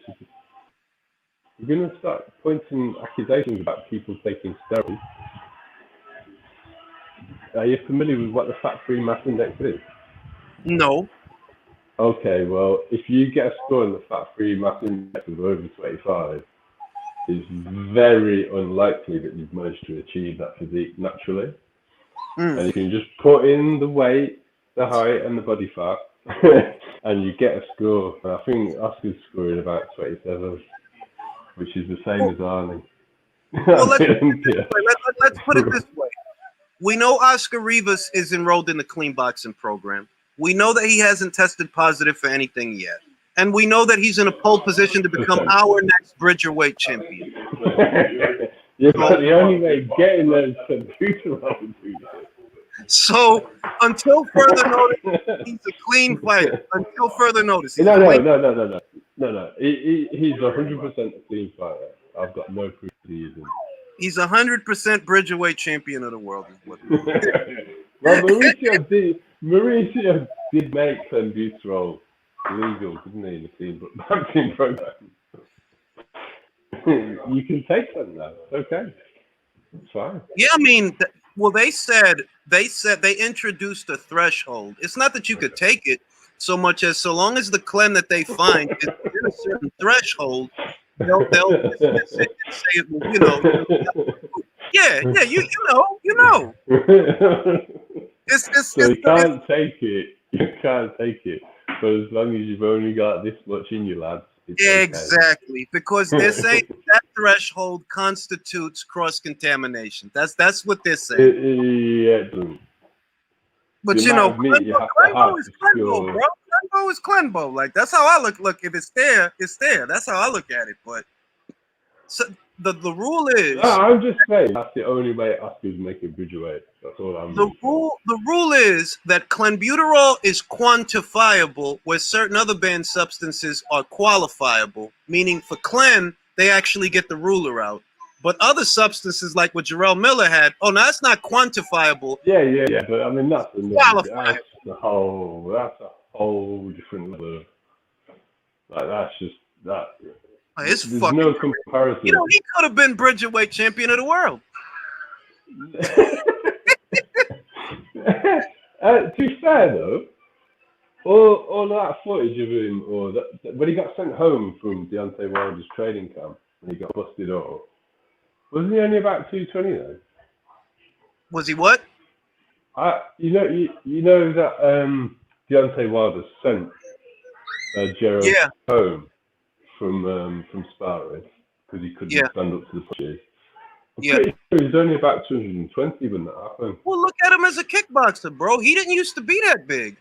Look at him as a kickboxer. We know how he got that big. We know how it happened. It's not a secret how he generated that much. He was a really lean, not Lawrence Okolie lean, but he was a hell of a lot leaner than he is now. Well, no. He when he turned pro, I'm sure he was around 220. I think he actually was a bridgerweight, so heavyweight when he turned pro, wasn't he? That's his only goal, to come back as the bridgerweight champion of the world. Yeah. Oh my God, that Povetkin combination. Oh, that was wonderful. I've never seen up until that point. I never saw Povetkin take a shellacking like that. Never. Well, have you just seen AJ putting Povetkin away? Yeah. They just showed the highlights of okay. The Klitschko fight and the Povetkin fight. Okay. Yeah, we got a bunch of adverts at the moment. Brian Kenny's back on the zone. I guess he needed some money. He was on Fox, bro. He was on Fox like 2 weeks ago. I guess he needed the money. So some of them are doing the tour. We've had Barry Jones on Sky all week, and he's not on BT. They didn't think Lawrence was going to fish it that early. They've been listening to your predictions, Judy, and now we've got loads of filler. While Kubrak puts his gloves on. Well, I don't want this thing to last too long. I want Anthony Joshua to go in there, make a statement, remind everybody, hey, my knockout percentage, it's in the 90s, all right? Just because I ain't knock Andy out don't mean, all right? And Kubrak. Well, let's talk about that a minute. How many people put Andy on the floor? Nobody. Before Joshua, nobody. He'd never been down. Exactly. But hasn't he never been on the floor with 100 amateur fights as well? That's how I heard it. He was never downed as an amateur, and he was never downed as a professional. That's how I heard it. So I mean, shit. People forget about that. Well, it's boxing, bro. Everybody acts like they just started watching the shit yesterday.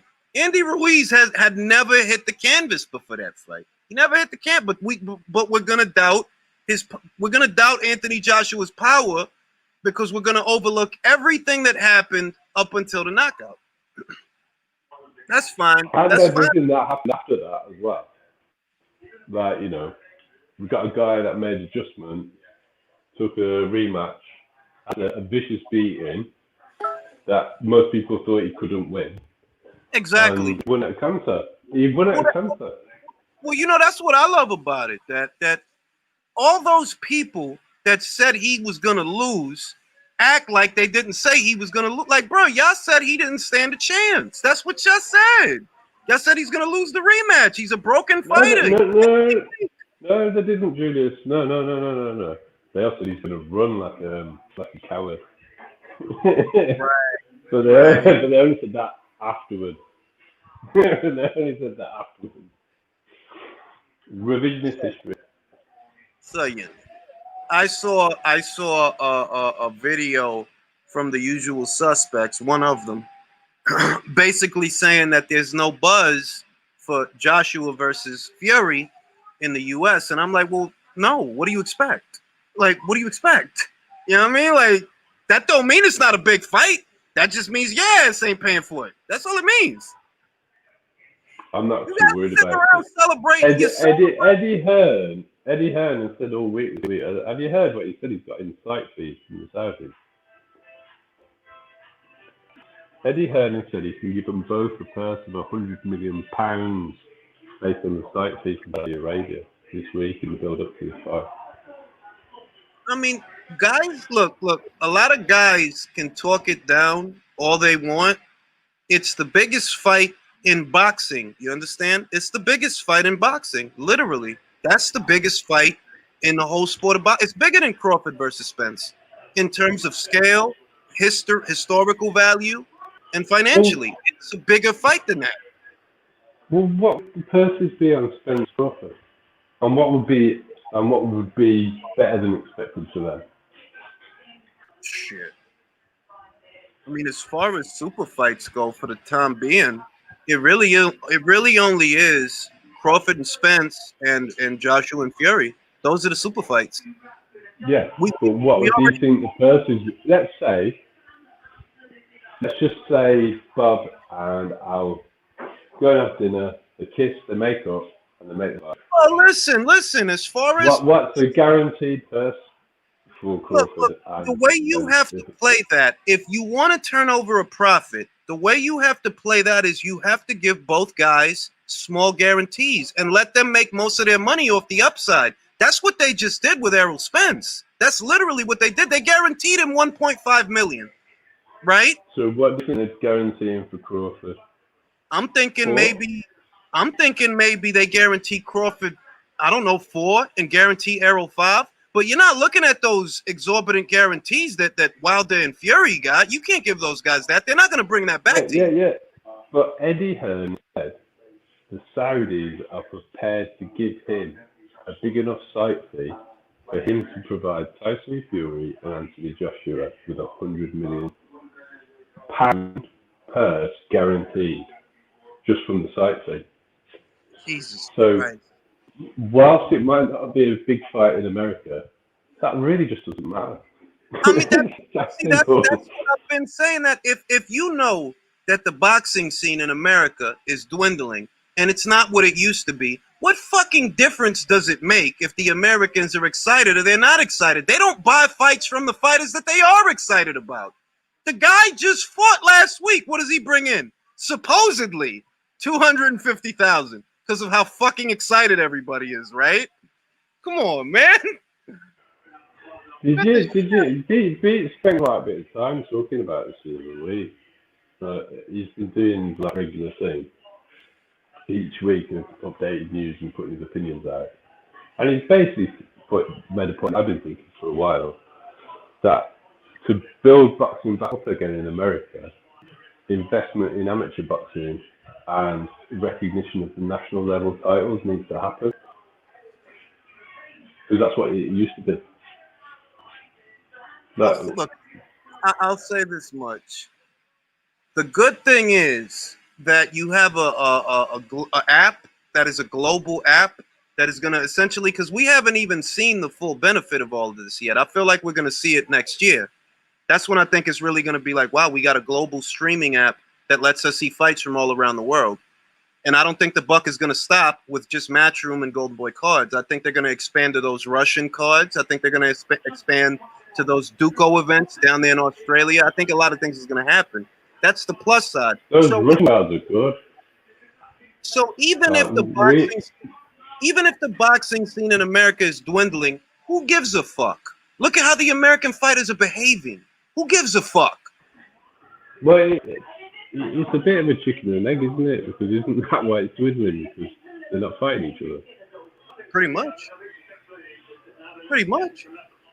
I thought about not covering the welterweight division because I'm tired of it. Like, bro, I don't want to keep talking about why they're not fighting. That shit is boring. I've got no interest in it whatsoever. I really don't. It's like nothing's gonna happen. Every fucking time I broach the subject, all I'm doing is reminding you why they're not fighting. Like, bro, I could use that time to talk about some people that are fighting. Like, well, I don't care that people think Spence is number one. That's fine. Yeah. If you want to say, Spence has got an amazing resume, so Ernst Crawford hasn't earned a fight with him. Brilliant. So I just want more fights. There's no intrigue whatsoever. they're killing that fucking fight, man. They really are. How? When have you ever heard of people killing a fucking fight? Like, no, you shouldn't fight Crawford. For what? Well, I don't know. I think it's been done a few times now. I think it's been done with Mayweather Pacquiao. And then look at the numbers that it's You never had people advocating against the fight. You never had, I'll say that much, at least from where I was, in spite of it lasting that long, 5 years, I never heard a guy tell me that, why should Pacquiao fight Mayweather? Or why should Mayweather? I never heard that shit before. Never. I heard a lot of different shit, but I never heard that. With this Spence guy, you literally have people, why should Spence fight Crawford? What kind of shit? Hey, I've been hearing all week about resume, what has Crawford done to deserve to fight Spence, who's he fought at welterweight. And it's like, really? Are you really going to go with that? It's like, he was undisputed at the weight below. Do you remember the Four Kings when they used to step up and fight each other in the next weight class? Yeah, That's yeah. what used to happen. And it's redundant because don't ask me about Crawford's welterweight resume when Mikey Garcia didn't fucking have a welterweight resume and he got the fight. So enough already. I don't want to hear about he ain't fighting him. Danny Garcia. Well, what about? Well, yeah, exactly. I was just about to say, Danny. Danny Garcia ain't beat nobody at 147. Nobody. Y'all giving him a participation award for losing fights. So the Brooks fight was a good win. Porter's a good win.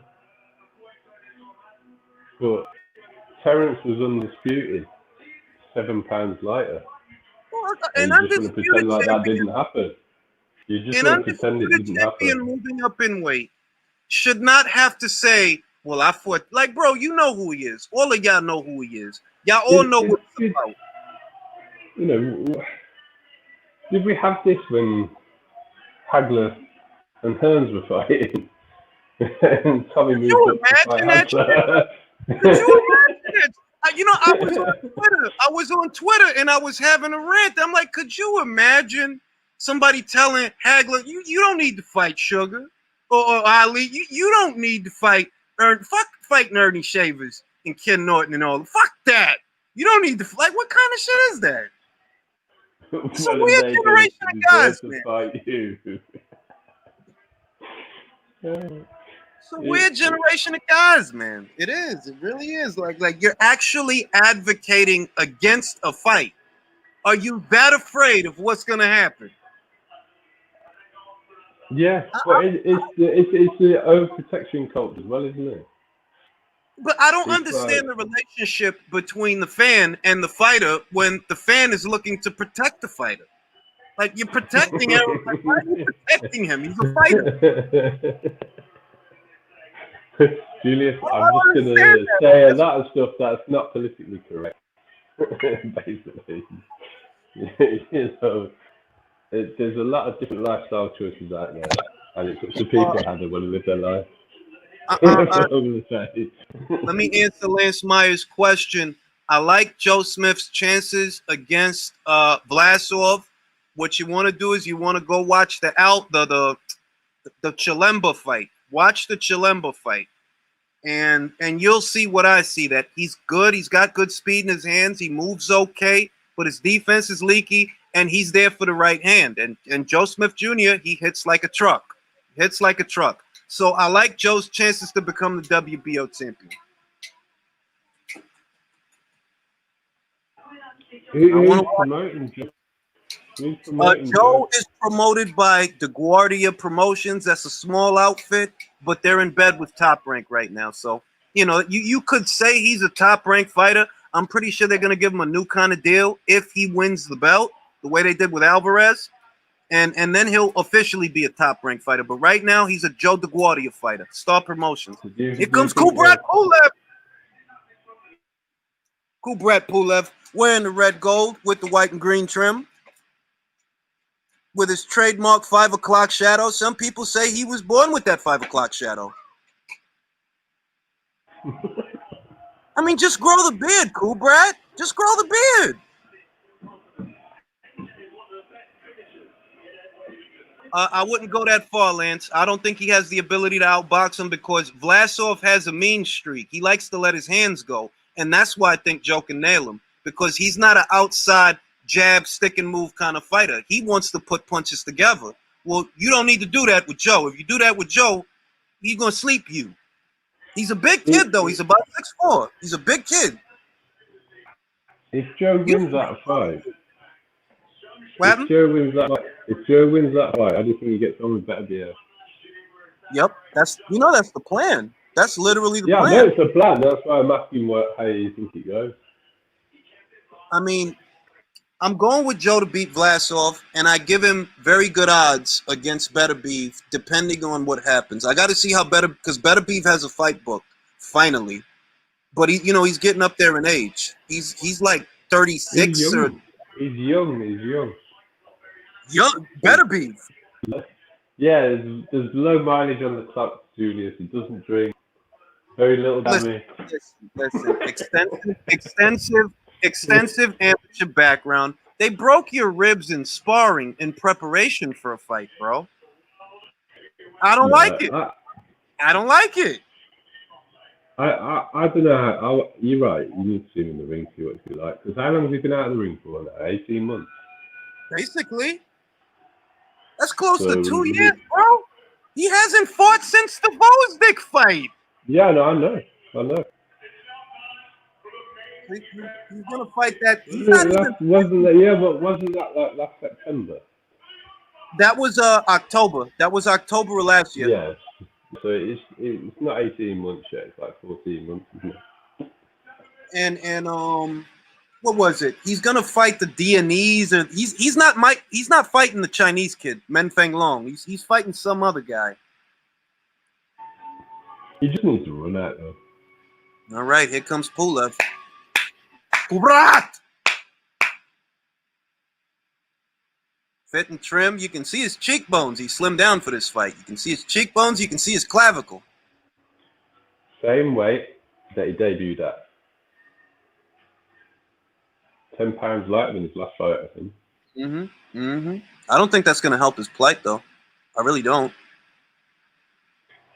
It just says he's taking it seriously to me, so it tells me.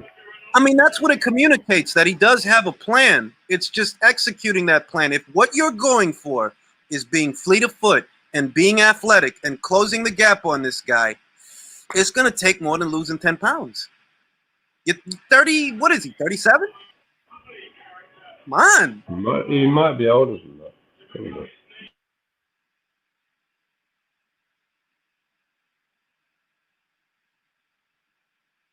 Let's see. All right, Anthony Joshua's coming downstairs. He doesn't have any sleeves. Showing off the delts, showing off the brachialis, showing off the biceps. Streamlined Anthony Joshua.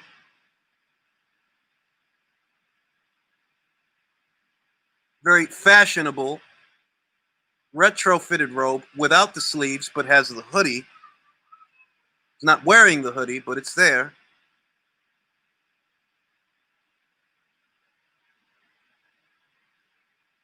I feel like Pulev's going to get himself knocked out. I think he's going to go for it, though. I mean, shit, if you're in your late 30s... Pulev's 39. He's 39? He's 39. Man, that guy's getting knocked the fuck out, man. Get knocked the fuck out, man. He talked a lot of smack. And he talked a lot of shit. Like, why would you try to piss him off? Why would you try to piss him off right before the fight, dog? Like, I think the game plan is AJ's weakness for me is that he gets caught coming in. So you want to get him emotional so he comes charging in and catch him on the way in. And that's when Pulev's jabs most effective. So there may actually be some method in that smack talk. Might be a method to the madness. It might be, but I see a guy getting knocked the fuck out. Yeah, but that's just assuming that AJ can't keep control of himself in the ring. Which I think he will. I think he will. He just followed the game plan to the letter. But I think he did want to try and finish Andy. Well, he came out. I think he came out strong with Andy. He wanted to make a statement early, and he did that. But when he saw that Andy's not going to get, the first hard shot ain't going to get him out of there. Okay, stay behind your jab, and that was mature of him. That was very mature. Well, I listened to him being interviewed by Bronson Costello after the fight, and that was a very interesting interview because he did mention that there was something wrong with him before the first fight, but he didn't say what it was. And he said it was a point of mental. In that interview, he said it was a point of mental discipline to stick to the game plan. And he said he did want to go in and finish him off, but he wanted to. But he needed to stay disciplined to show himself that he could stay disciplined, if that makes sense. Listen, man, it's one of those things to where better to win ugly than lose, right? Better to win ugly. Some people ain't gonna like it, but it's also an exercise in self-discipline as well, though. You've got a plan, you've set out to do something, and you're gonna stick to it. A lot of fighters can't do that. Yeah. They get caught up in the moment. And AJ's got caught up in the moment a lot. So for him to do that is actually a skill. It's a skill to learn, though, Julian. The later Alvarez fight with Kovalev. He went in there thinking he's just going to go in there and blow him out of the water like he did the first time, and it costed him. On the other side of that fight was a contract where his guaranteed minimum would have been $1 million, man. You can't get comfortable, man. It's a shame. Also, having a good game plan and sticking to it is actually quite a difficult task. The man, the myth, the legend, the icon, the hero in my country. It's Anthony Joshua. They sing songs about him in your village, don't they?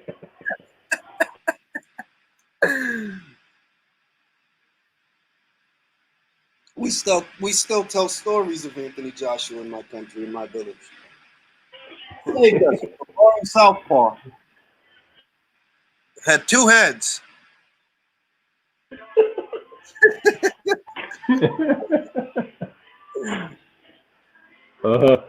That reminds me that the Simpsons episode where Homer catches that massive fish. Oh yeah, And right at the end, they tell this story about a man that nearly caught the fish. And he had legs like tree trunks and a shock of red hair. And they just went by the name of Homer. Homer. Oh, Mr. Simpsons, man. I haven't watched them in a while, but it's not like the way it used to be, though. I mean, it's not as satirical as it used to be. Before it was a satire. Now it's been branded, so it doesn't have the same feel. Well, I haven't watched it for years.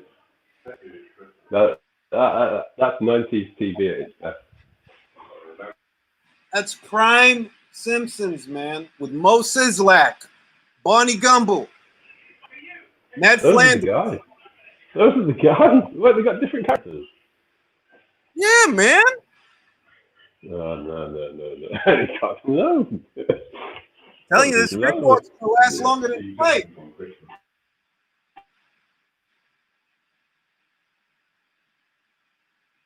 Sophie, where's my pants? My wallet is in the pants, the beige pants. All right.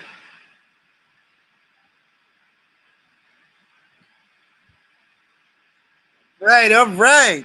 Got the ring walks out the way. Let's just see what it do. I got a feeling Pulev's going to try to come out aggressive.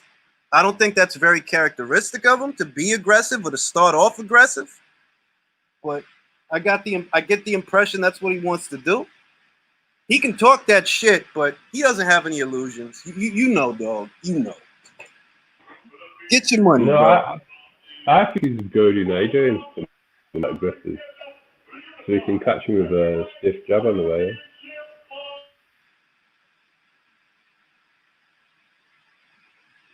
That is fashionable attire to beat an old man up, I have to say. Very fashionable.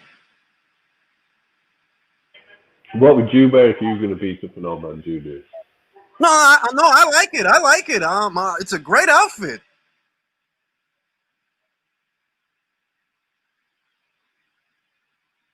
Are we going to see the return of AJ's trademark uppercuts? Haven't seen those in a while. That's one of his best punches, man. Well, he's warming them up.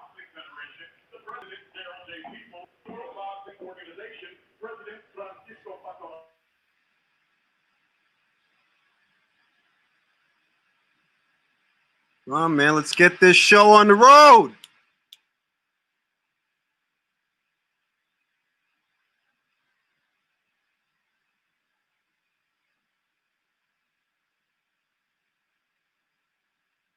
Yeah, I'll be surprised too, Reynaldo. I'd be surprised if this goes more than... well, really, I'd be surprised if it goes more than 6. My prediction 7. Oh, AJ looks focused, man. Got that look in his eye.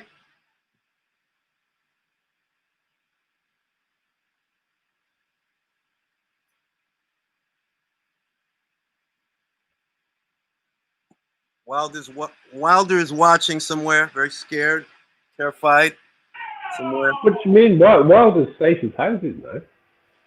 He's not in the firing line anymore. Well, you know, Wilder's trying to fight. Wilder's gonna.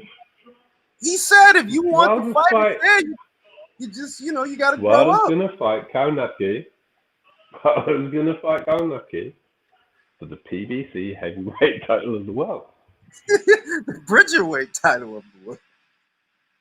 No. He has ruled himself out. He's ruled himself out of the Bridgerweight title, Julius. Didn't you hear his interview? Oh no, I know. I did a video on it that he Yeah, credit where it's due. He wants that PBC. He wants that PBC heavyweight title. He wants that PBC heavyweight title against Adam Kaunaki.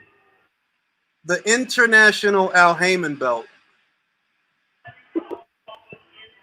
They know better though. They know better. Don't try to make your own belts. That's gonna be a fucking disaster. They know better. There's been rumors about that for years, but they never did it, and they never did it for a reason because they know better. You can't do it in boxing. There's too much shit. Yeah, you can't do that.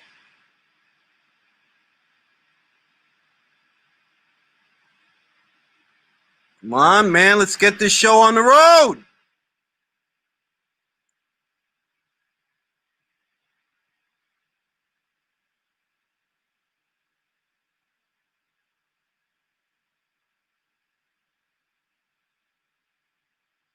It's so nice to see people back in this. You know. This is what, the SSE? That's the brand name for Wembley Stadium. Fucking AJ was about to wear the vest of the fight. Hey, man, get it together. Yeah, this is Tatum versus Simpson, Dave. All right, Kubrad, you look game. Look ready to go. All right, Kubrad. Julius likes that hip mobility. All right, Kubrad.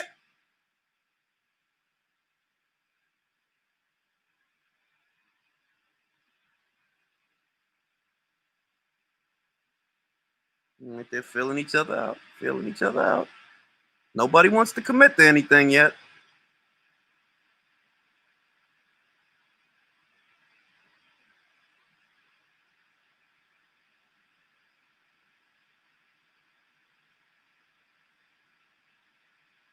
Right, stab. First punch landed is a jab to the body.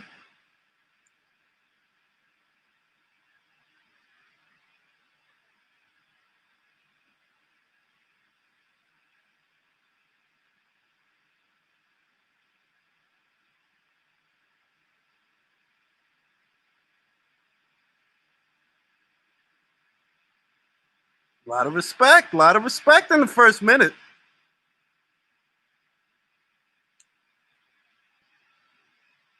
Another jab to the body. Trying to find safe entry.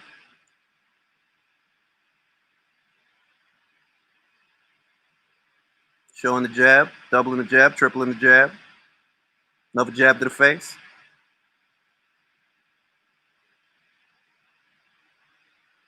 Pulev goes for the jab, hyperextends on the way in, and realizes that's not a good idea.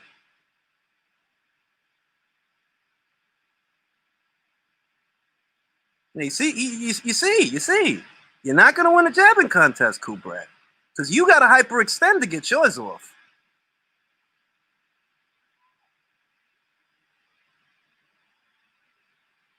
Yeah, take your time. Take your time.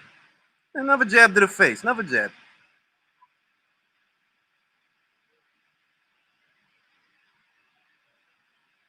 Oh, ooh, nice jab to the face. Pulev eats it. He's okay. He's been here before. He's taken jabs before.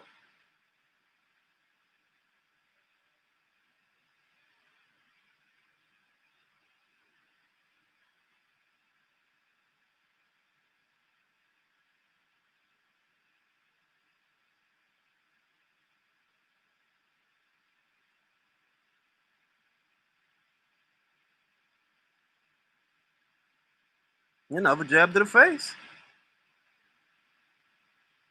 And that's going to be Pulev's problem. His money punch is the jab, but you're not going to win the jabbing contest. You got to hyperextend to get yours off. And you're not quick enough to just, try to barrel down on the fucking guy. He snapped his head back with that one.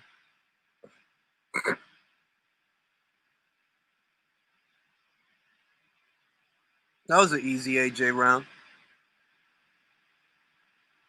Easy round, AJ. Once again, I don't think this is going the distance, folks. Two.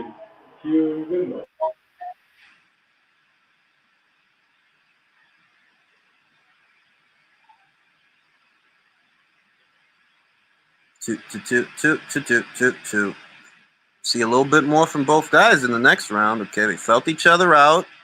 Pulev ate a lot of jabs. He ate a couple of jabs. Better figure something out, Pulev. If this goes the way of the Molina fight, we could have 2 rounds like that before he opens up a combination. Well, he felt him out. He felt him out with the left hand. He knows where he is. It's just a question of AJ missed with a hand right as well.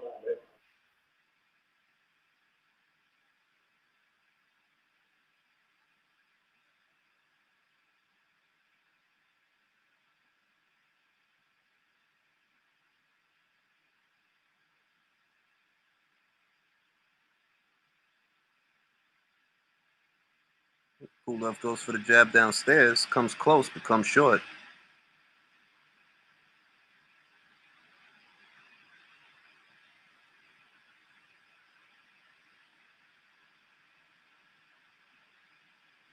Jab downstairs, jab up top.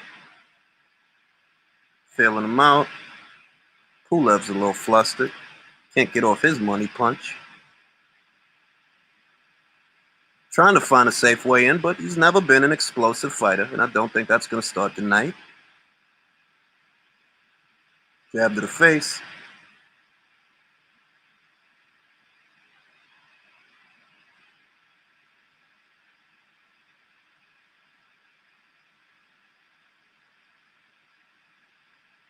Maintains that distance. Oh, nice, nice. Oh, Pulev just smiled at him. Okay, Pulev, because you're so tough. You're so fucking tough.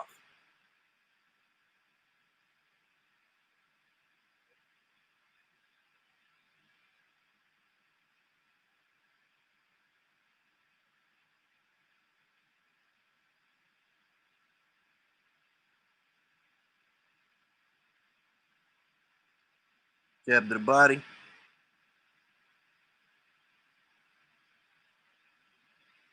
Misses wide with the left hook. It's that height differential, man. You're going to have to lunge in to do everything.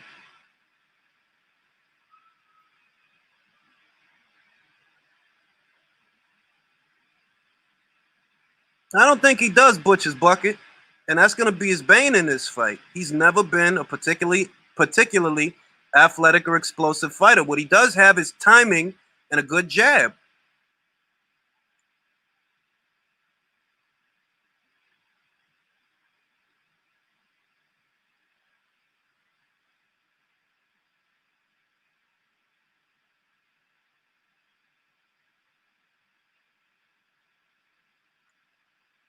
"23 seconds left in the second round. Pulev still eating a lot of jabs.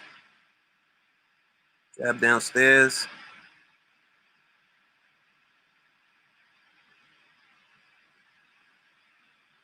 Trying to set him up for the uppercut. Pulev, I don't know what you're smiling about. You're not getting a whole lot done out there, you know.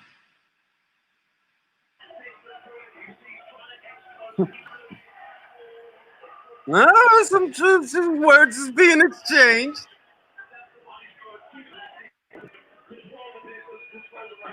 Pulev, if you remember when Klitschko first put him down, he tried to make a joke out of it. So Oh, when he heard, Pulev doesn't want to sit on his stool because he's not tired. All right, Pulev. Yeah, that's not a good idea. Good defense from Pulev. I genuinely think it was Black Talkings to try and get AJ from it. Because if AJ stays at this distance, Pulev can't do anything. I gotta give it to Pulev for surviving though. He didn't eat any of those hard shots. You know, the most he's eating are jabs. Those start to sting after a while. Yeah, so far he's made AJ misses the best right hand that's all AJ plays. And he's caught anything else in the arms.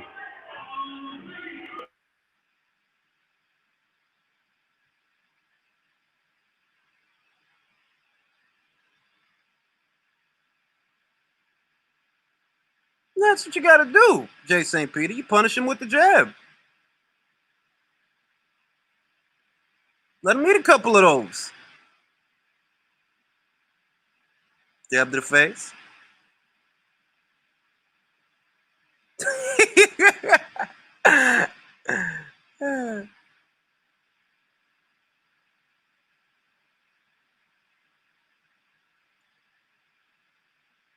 Now Pulev's going for it. He's trying to throw leaping left hooks. Hey, man, you ain't Povetkin, man.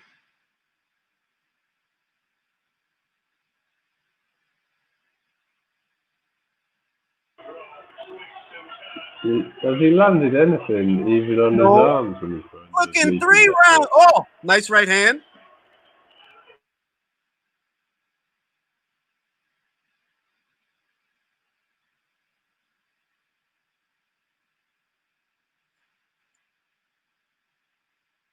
Tried with the left, missed wide, eats a jab. Whoa! Oh! Oh! Oh, get him! Get him! Pulev survives it though. He survives it. Come on, Pulev. Talk that shit, Pulev.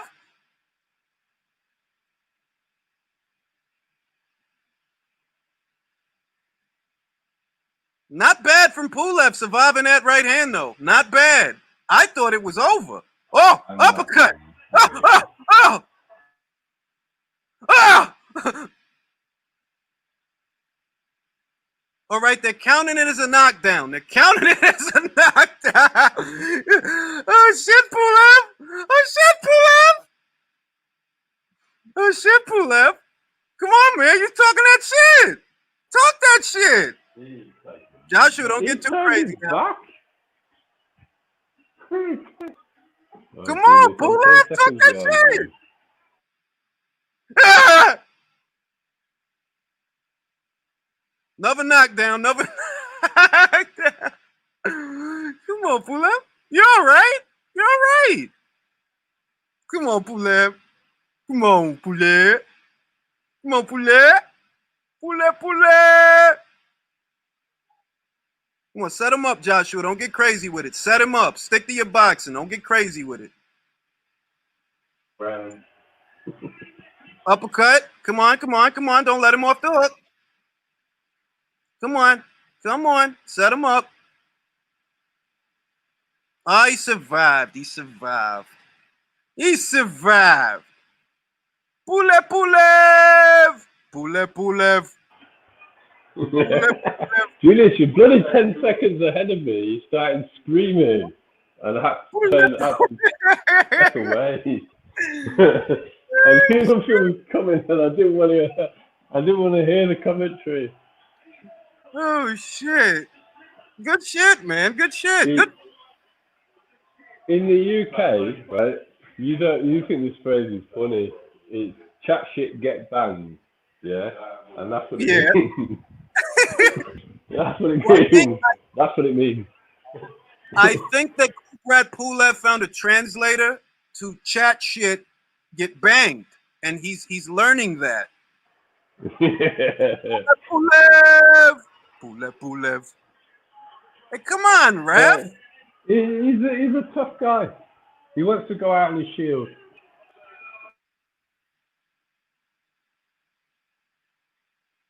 Set him up, Joshua. Don't get crazy out there. Set him up.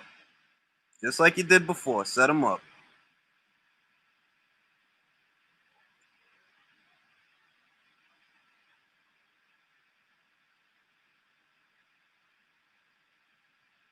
Eats a jab to the face.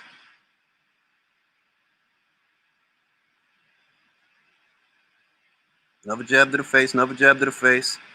No. Oh, bringing over the right hand now. Pulev shows his jab. Touches Joshua on the gloves with it.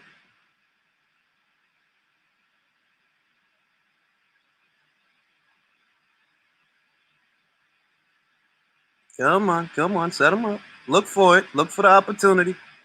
He's already been down 2 times.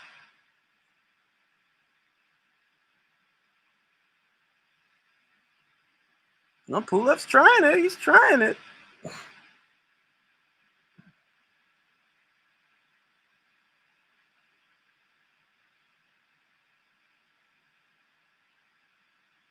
Pulev trying to stay just on the outside of the jab. In doing so, he hinders his own ability to land the jab.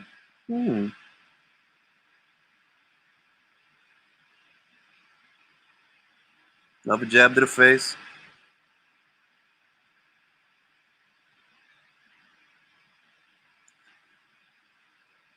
Minute left in the 4th.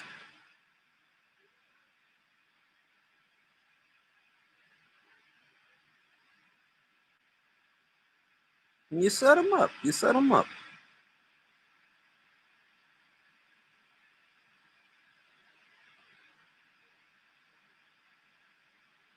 Jab to the body.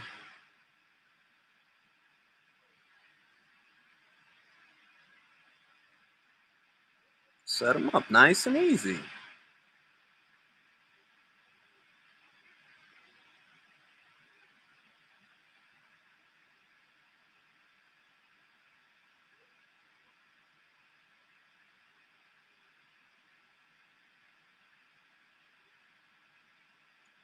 Come on, little Pulev. Yeah, Pulev's trying for the big shots, but he ain't got the speed to get him off. And he's got to try for the big shots because he's not going to win the jabbing contest.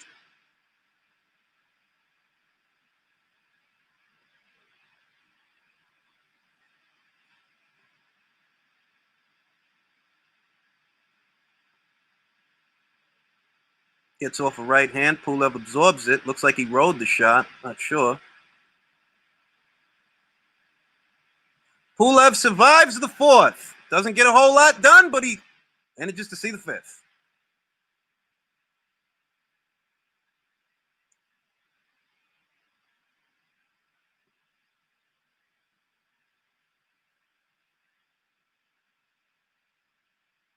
Showing the replay. Yeah, more combos. Well, he's got to just keep targeting Pulev's body, because he's an old guy. Take some more gas out of the tank, then get back to hitting him in the head.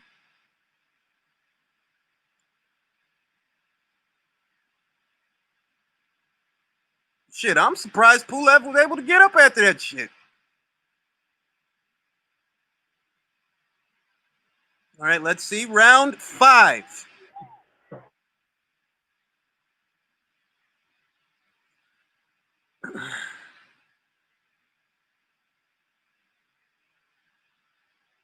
Pulev tries for the jab. Still a little bit too far on the outside to connect. Trying to get his legs back under him. He's bouncing. Joshua steps in. Brings in an uppercut. Didn't quite land.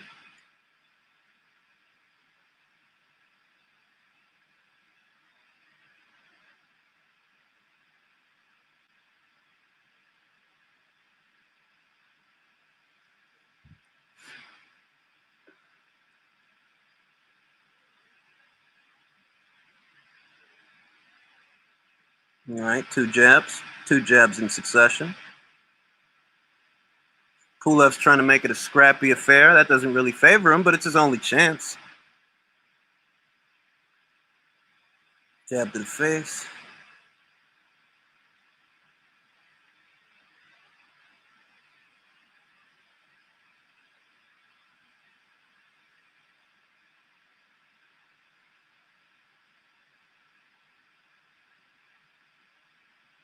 Dives into a clinch.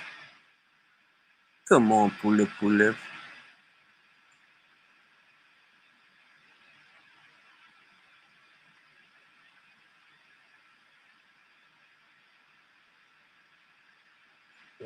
See, AJ's trying to land something short. That's what it's looking like. It's looking like he either wants to get off an uppercut or a left hook or something. Not shooting the jab as much.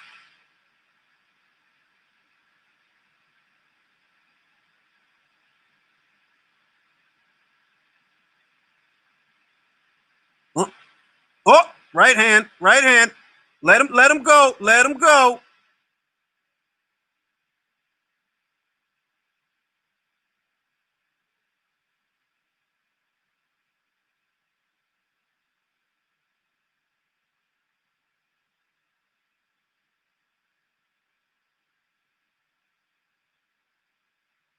Good jab.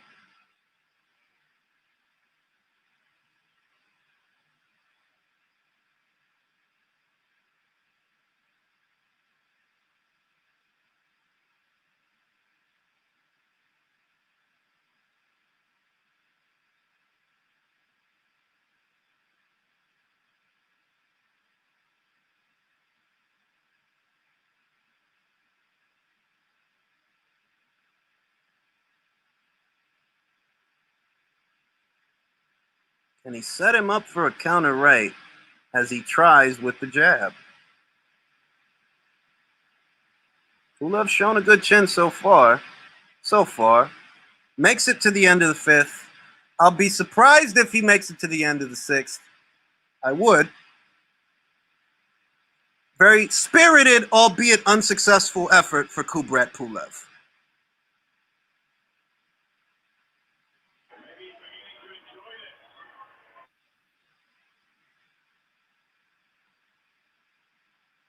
Yeah, see, if Cool Brat wouldn't have been already moving in the direction of that punch, that probably would have been the one that took him out. He was already going that way when the right hand got thrown.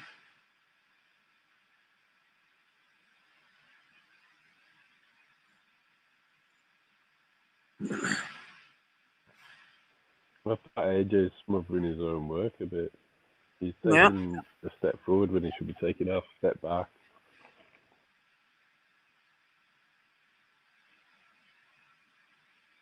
He's tough. He's taking a lot of jabs, eating some hard shots. He's still here, still trying. I haven't given him a round, but, you know, still here. He's recovered, though. Yeah.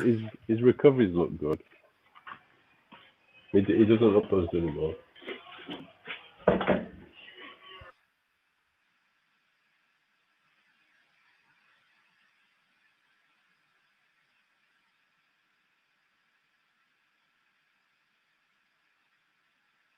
Come on, keep him behind your jab. Set him up. He's getting antsy. Set him up for a counter shot.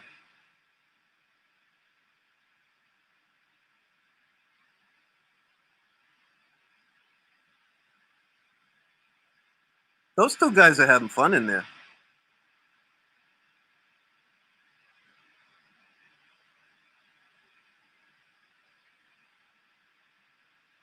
He's trying for that big right hand. Just short of the mark.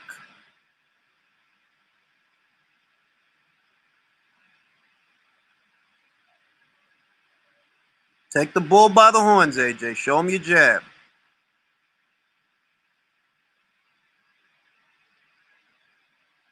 Don't let him set the tempo. That's why he's getting froggy.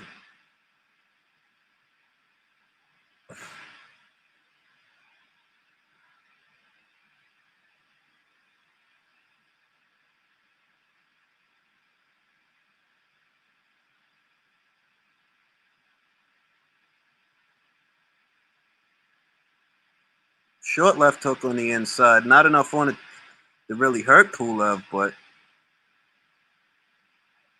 come on, let these guys fight, ref. This guy's telegraphing the hell out of that right hand, man.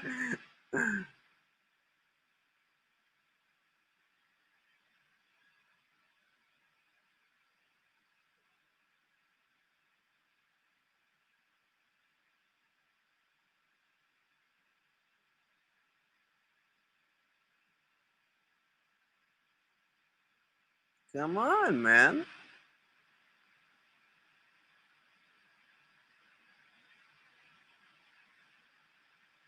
A lot of wrestling, a lot of clinching.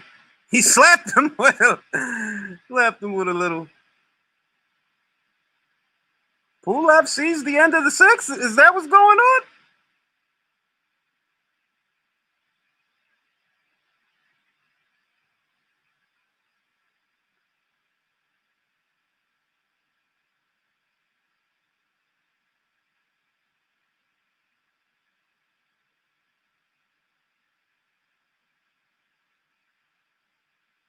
They're having too much fun out there. They made it past the sixth round. I didn't think the fight would last this long. AJ's still winning the fight. 2 knockdowns in, several jabs landed. Pulev highly ineffective in this situation, but he's proven to be stubborn.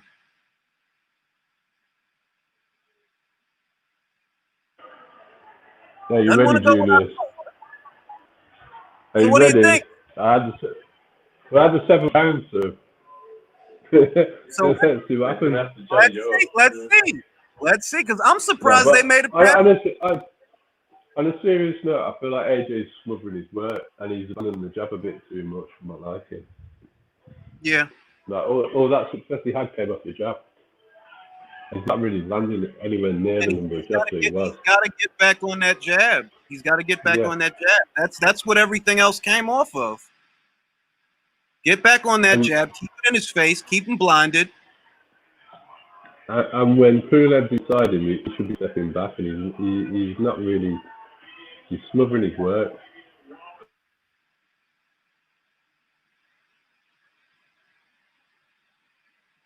It looks like he wants to hit him with something short on the inside. I'm thinking it's an uppercut, and that's why he's staying with him instead of maintaining that distance behind the jab. Looks like he wants to catch him with another one of those uppercuts.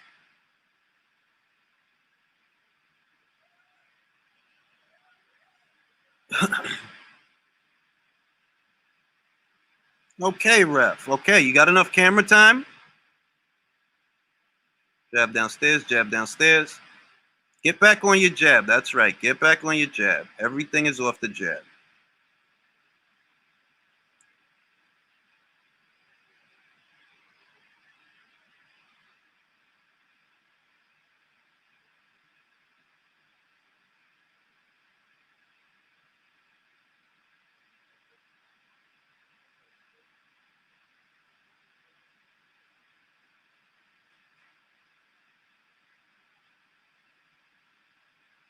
Jab to the face. Jab to the body. Jab to the face. Uppercut, uppercut, uppercut.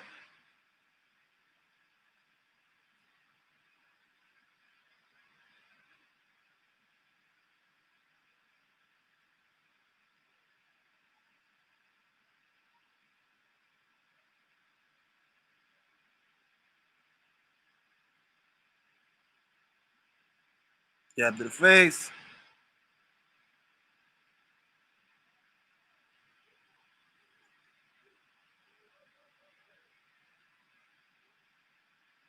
Minute left in the seventh. Pulev to be proving to be quite stubborn. He's not actually winning any rounds, but he doesn't want to go away.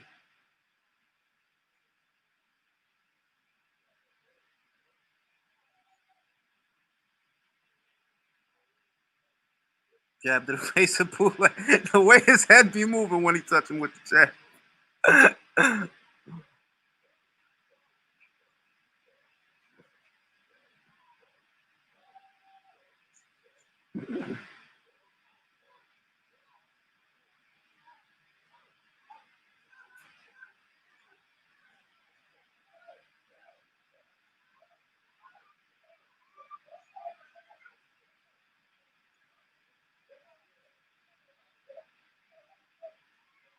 All right, all right.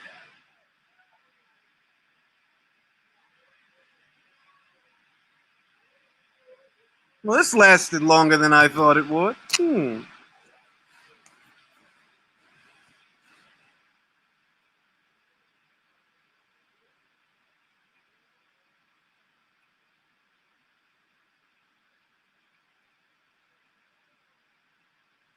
AJ's ready to get this guy. AJ's ready to go home. That's really what it is. He wants to get this guy out of there. He's got to get back on his jab to do it. Well, when he landed those uppercuts, they came off the jab to the body. He created the opening, and then he got a rush of blood and stopped jabbing.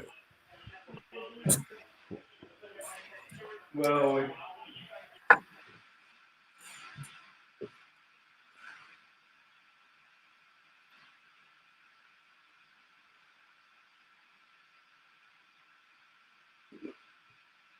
All right, let's have it. Round 8.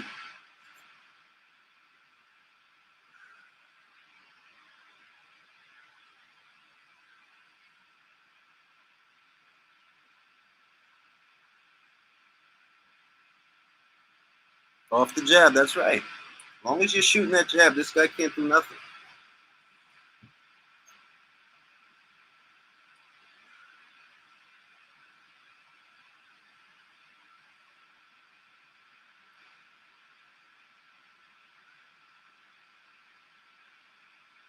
This referee gets a lot of fucking camera time, man.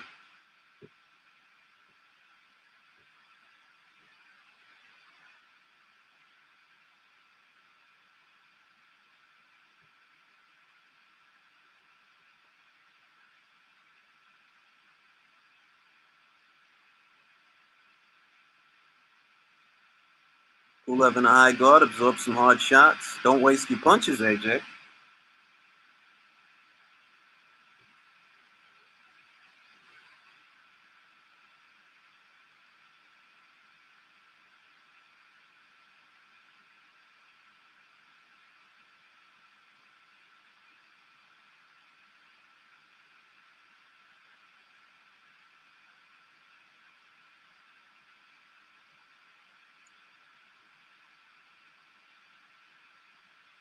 Jab downstairs. Several jabs downstairs.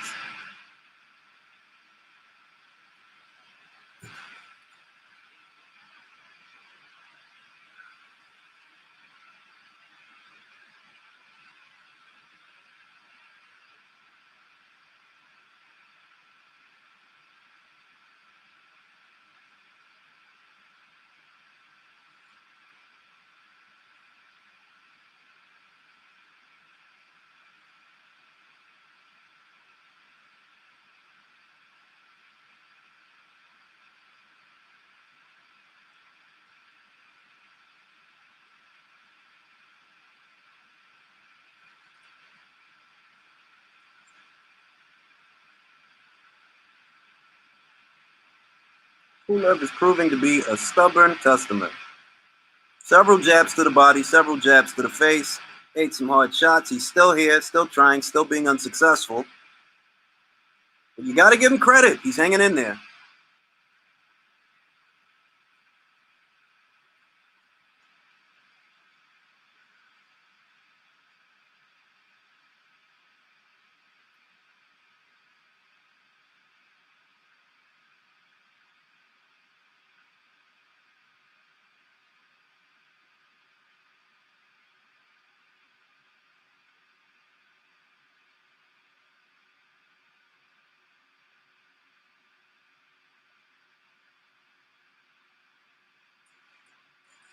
Another round in the bank for Anthony Joshua in what looks to be a shutout.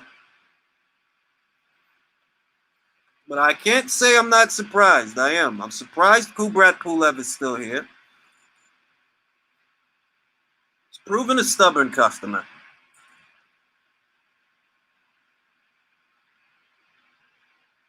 Ate a right hand. AJ ate a right hand. This guy is clearly very difficult to knock out. What round are you on, Julius? I'm at the end of round 8, going into round 9. Yeah. I'm 10 seconds behind you, but I'll keep dropping off.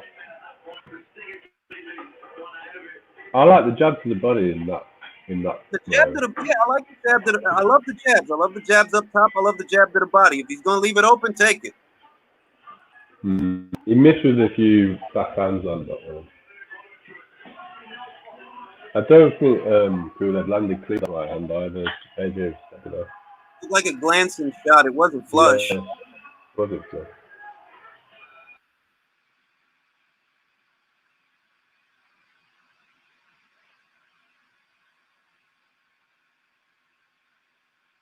Another jab to the face. Another jab to the face. Jab to the face. Looked like Pulev wanted to sneak a knee in there. What are you doing?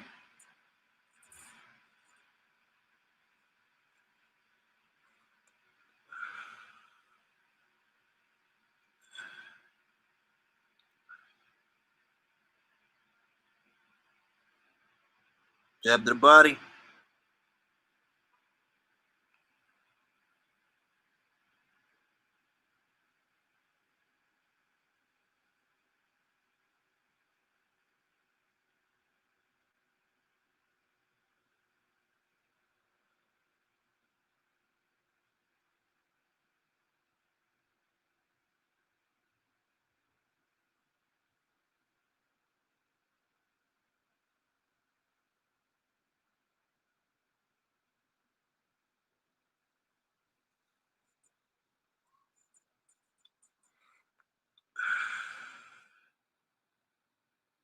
Mannix gave the 8th to Pulev. On what premise? I don't know. Consolation round, maybe. I haven't really seen Pulev do a heck of a lot this whole fight.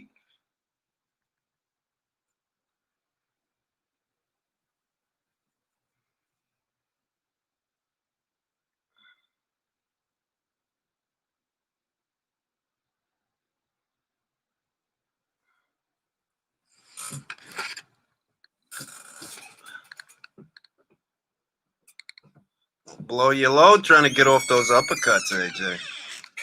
Get on your jab.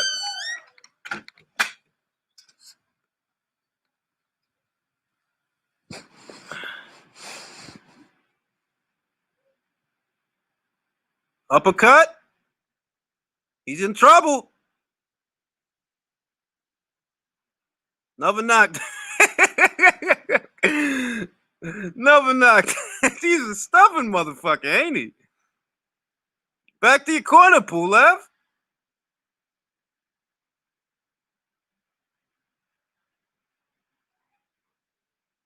Ah! Ah! Come on, Pulev. Pulev.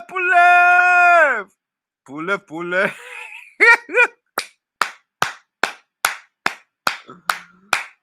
Woo-wee! Off a magnificent right hand. I want to thank Anthony Joshua for this and Mr. Eddie Hearn. I want to thank Matchroom Boxing, Sky Sports DAZN, John Dealey, our correspondent over there in the United Kingdom. I want to thank him too. I want to thank Lance Meyer for the emotion. You're welcome, Julian. You haven't seen it yet. Seen what? What haven't I seen? I'm only 10 seconds behind. Man, you haven't seen what the fuck? What are you talking about? What round are you on? Yeah, I've just watched Pulev get counted out.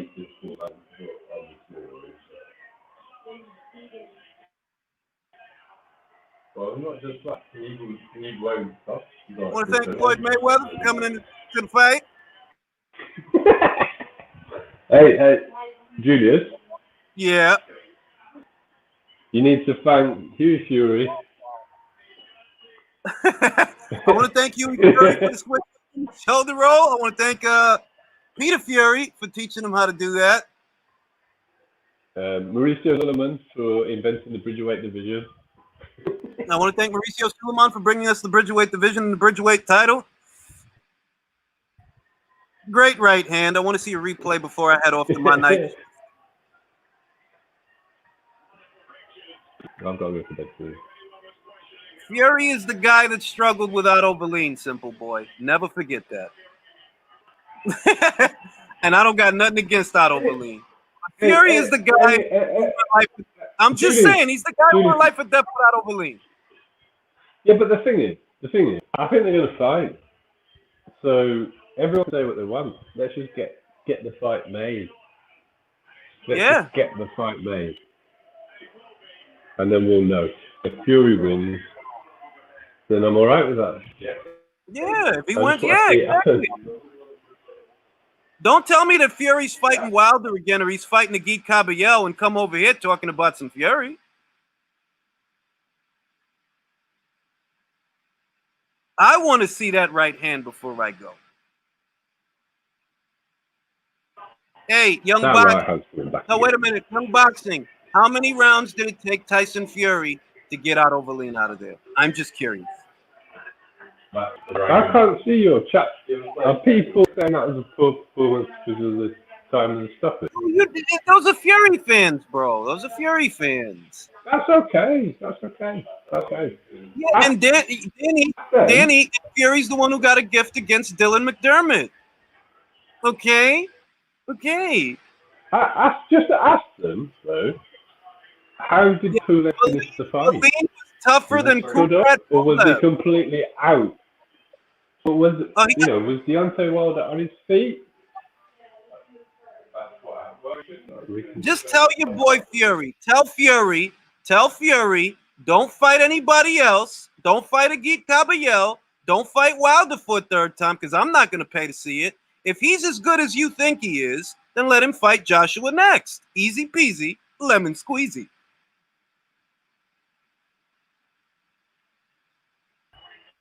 Right now, gentlemen, I've got to go. I got a night shift. I got to get to. John Dealey, always a pleasure. I want to thank Anthony Joshua. I want to thank Eddie Hearn. I want to thank Sky Sports DAZN, Matchroom Boxing, Natasha Jonas, everybody.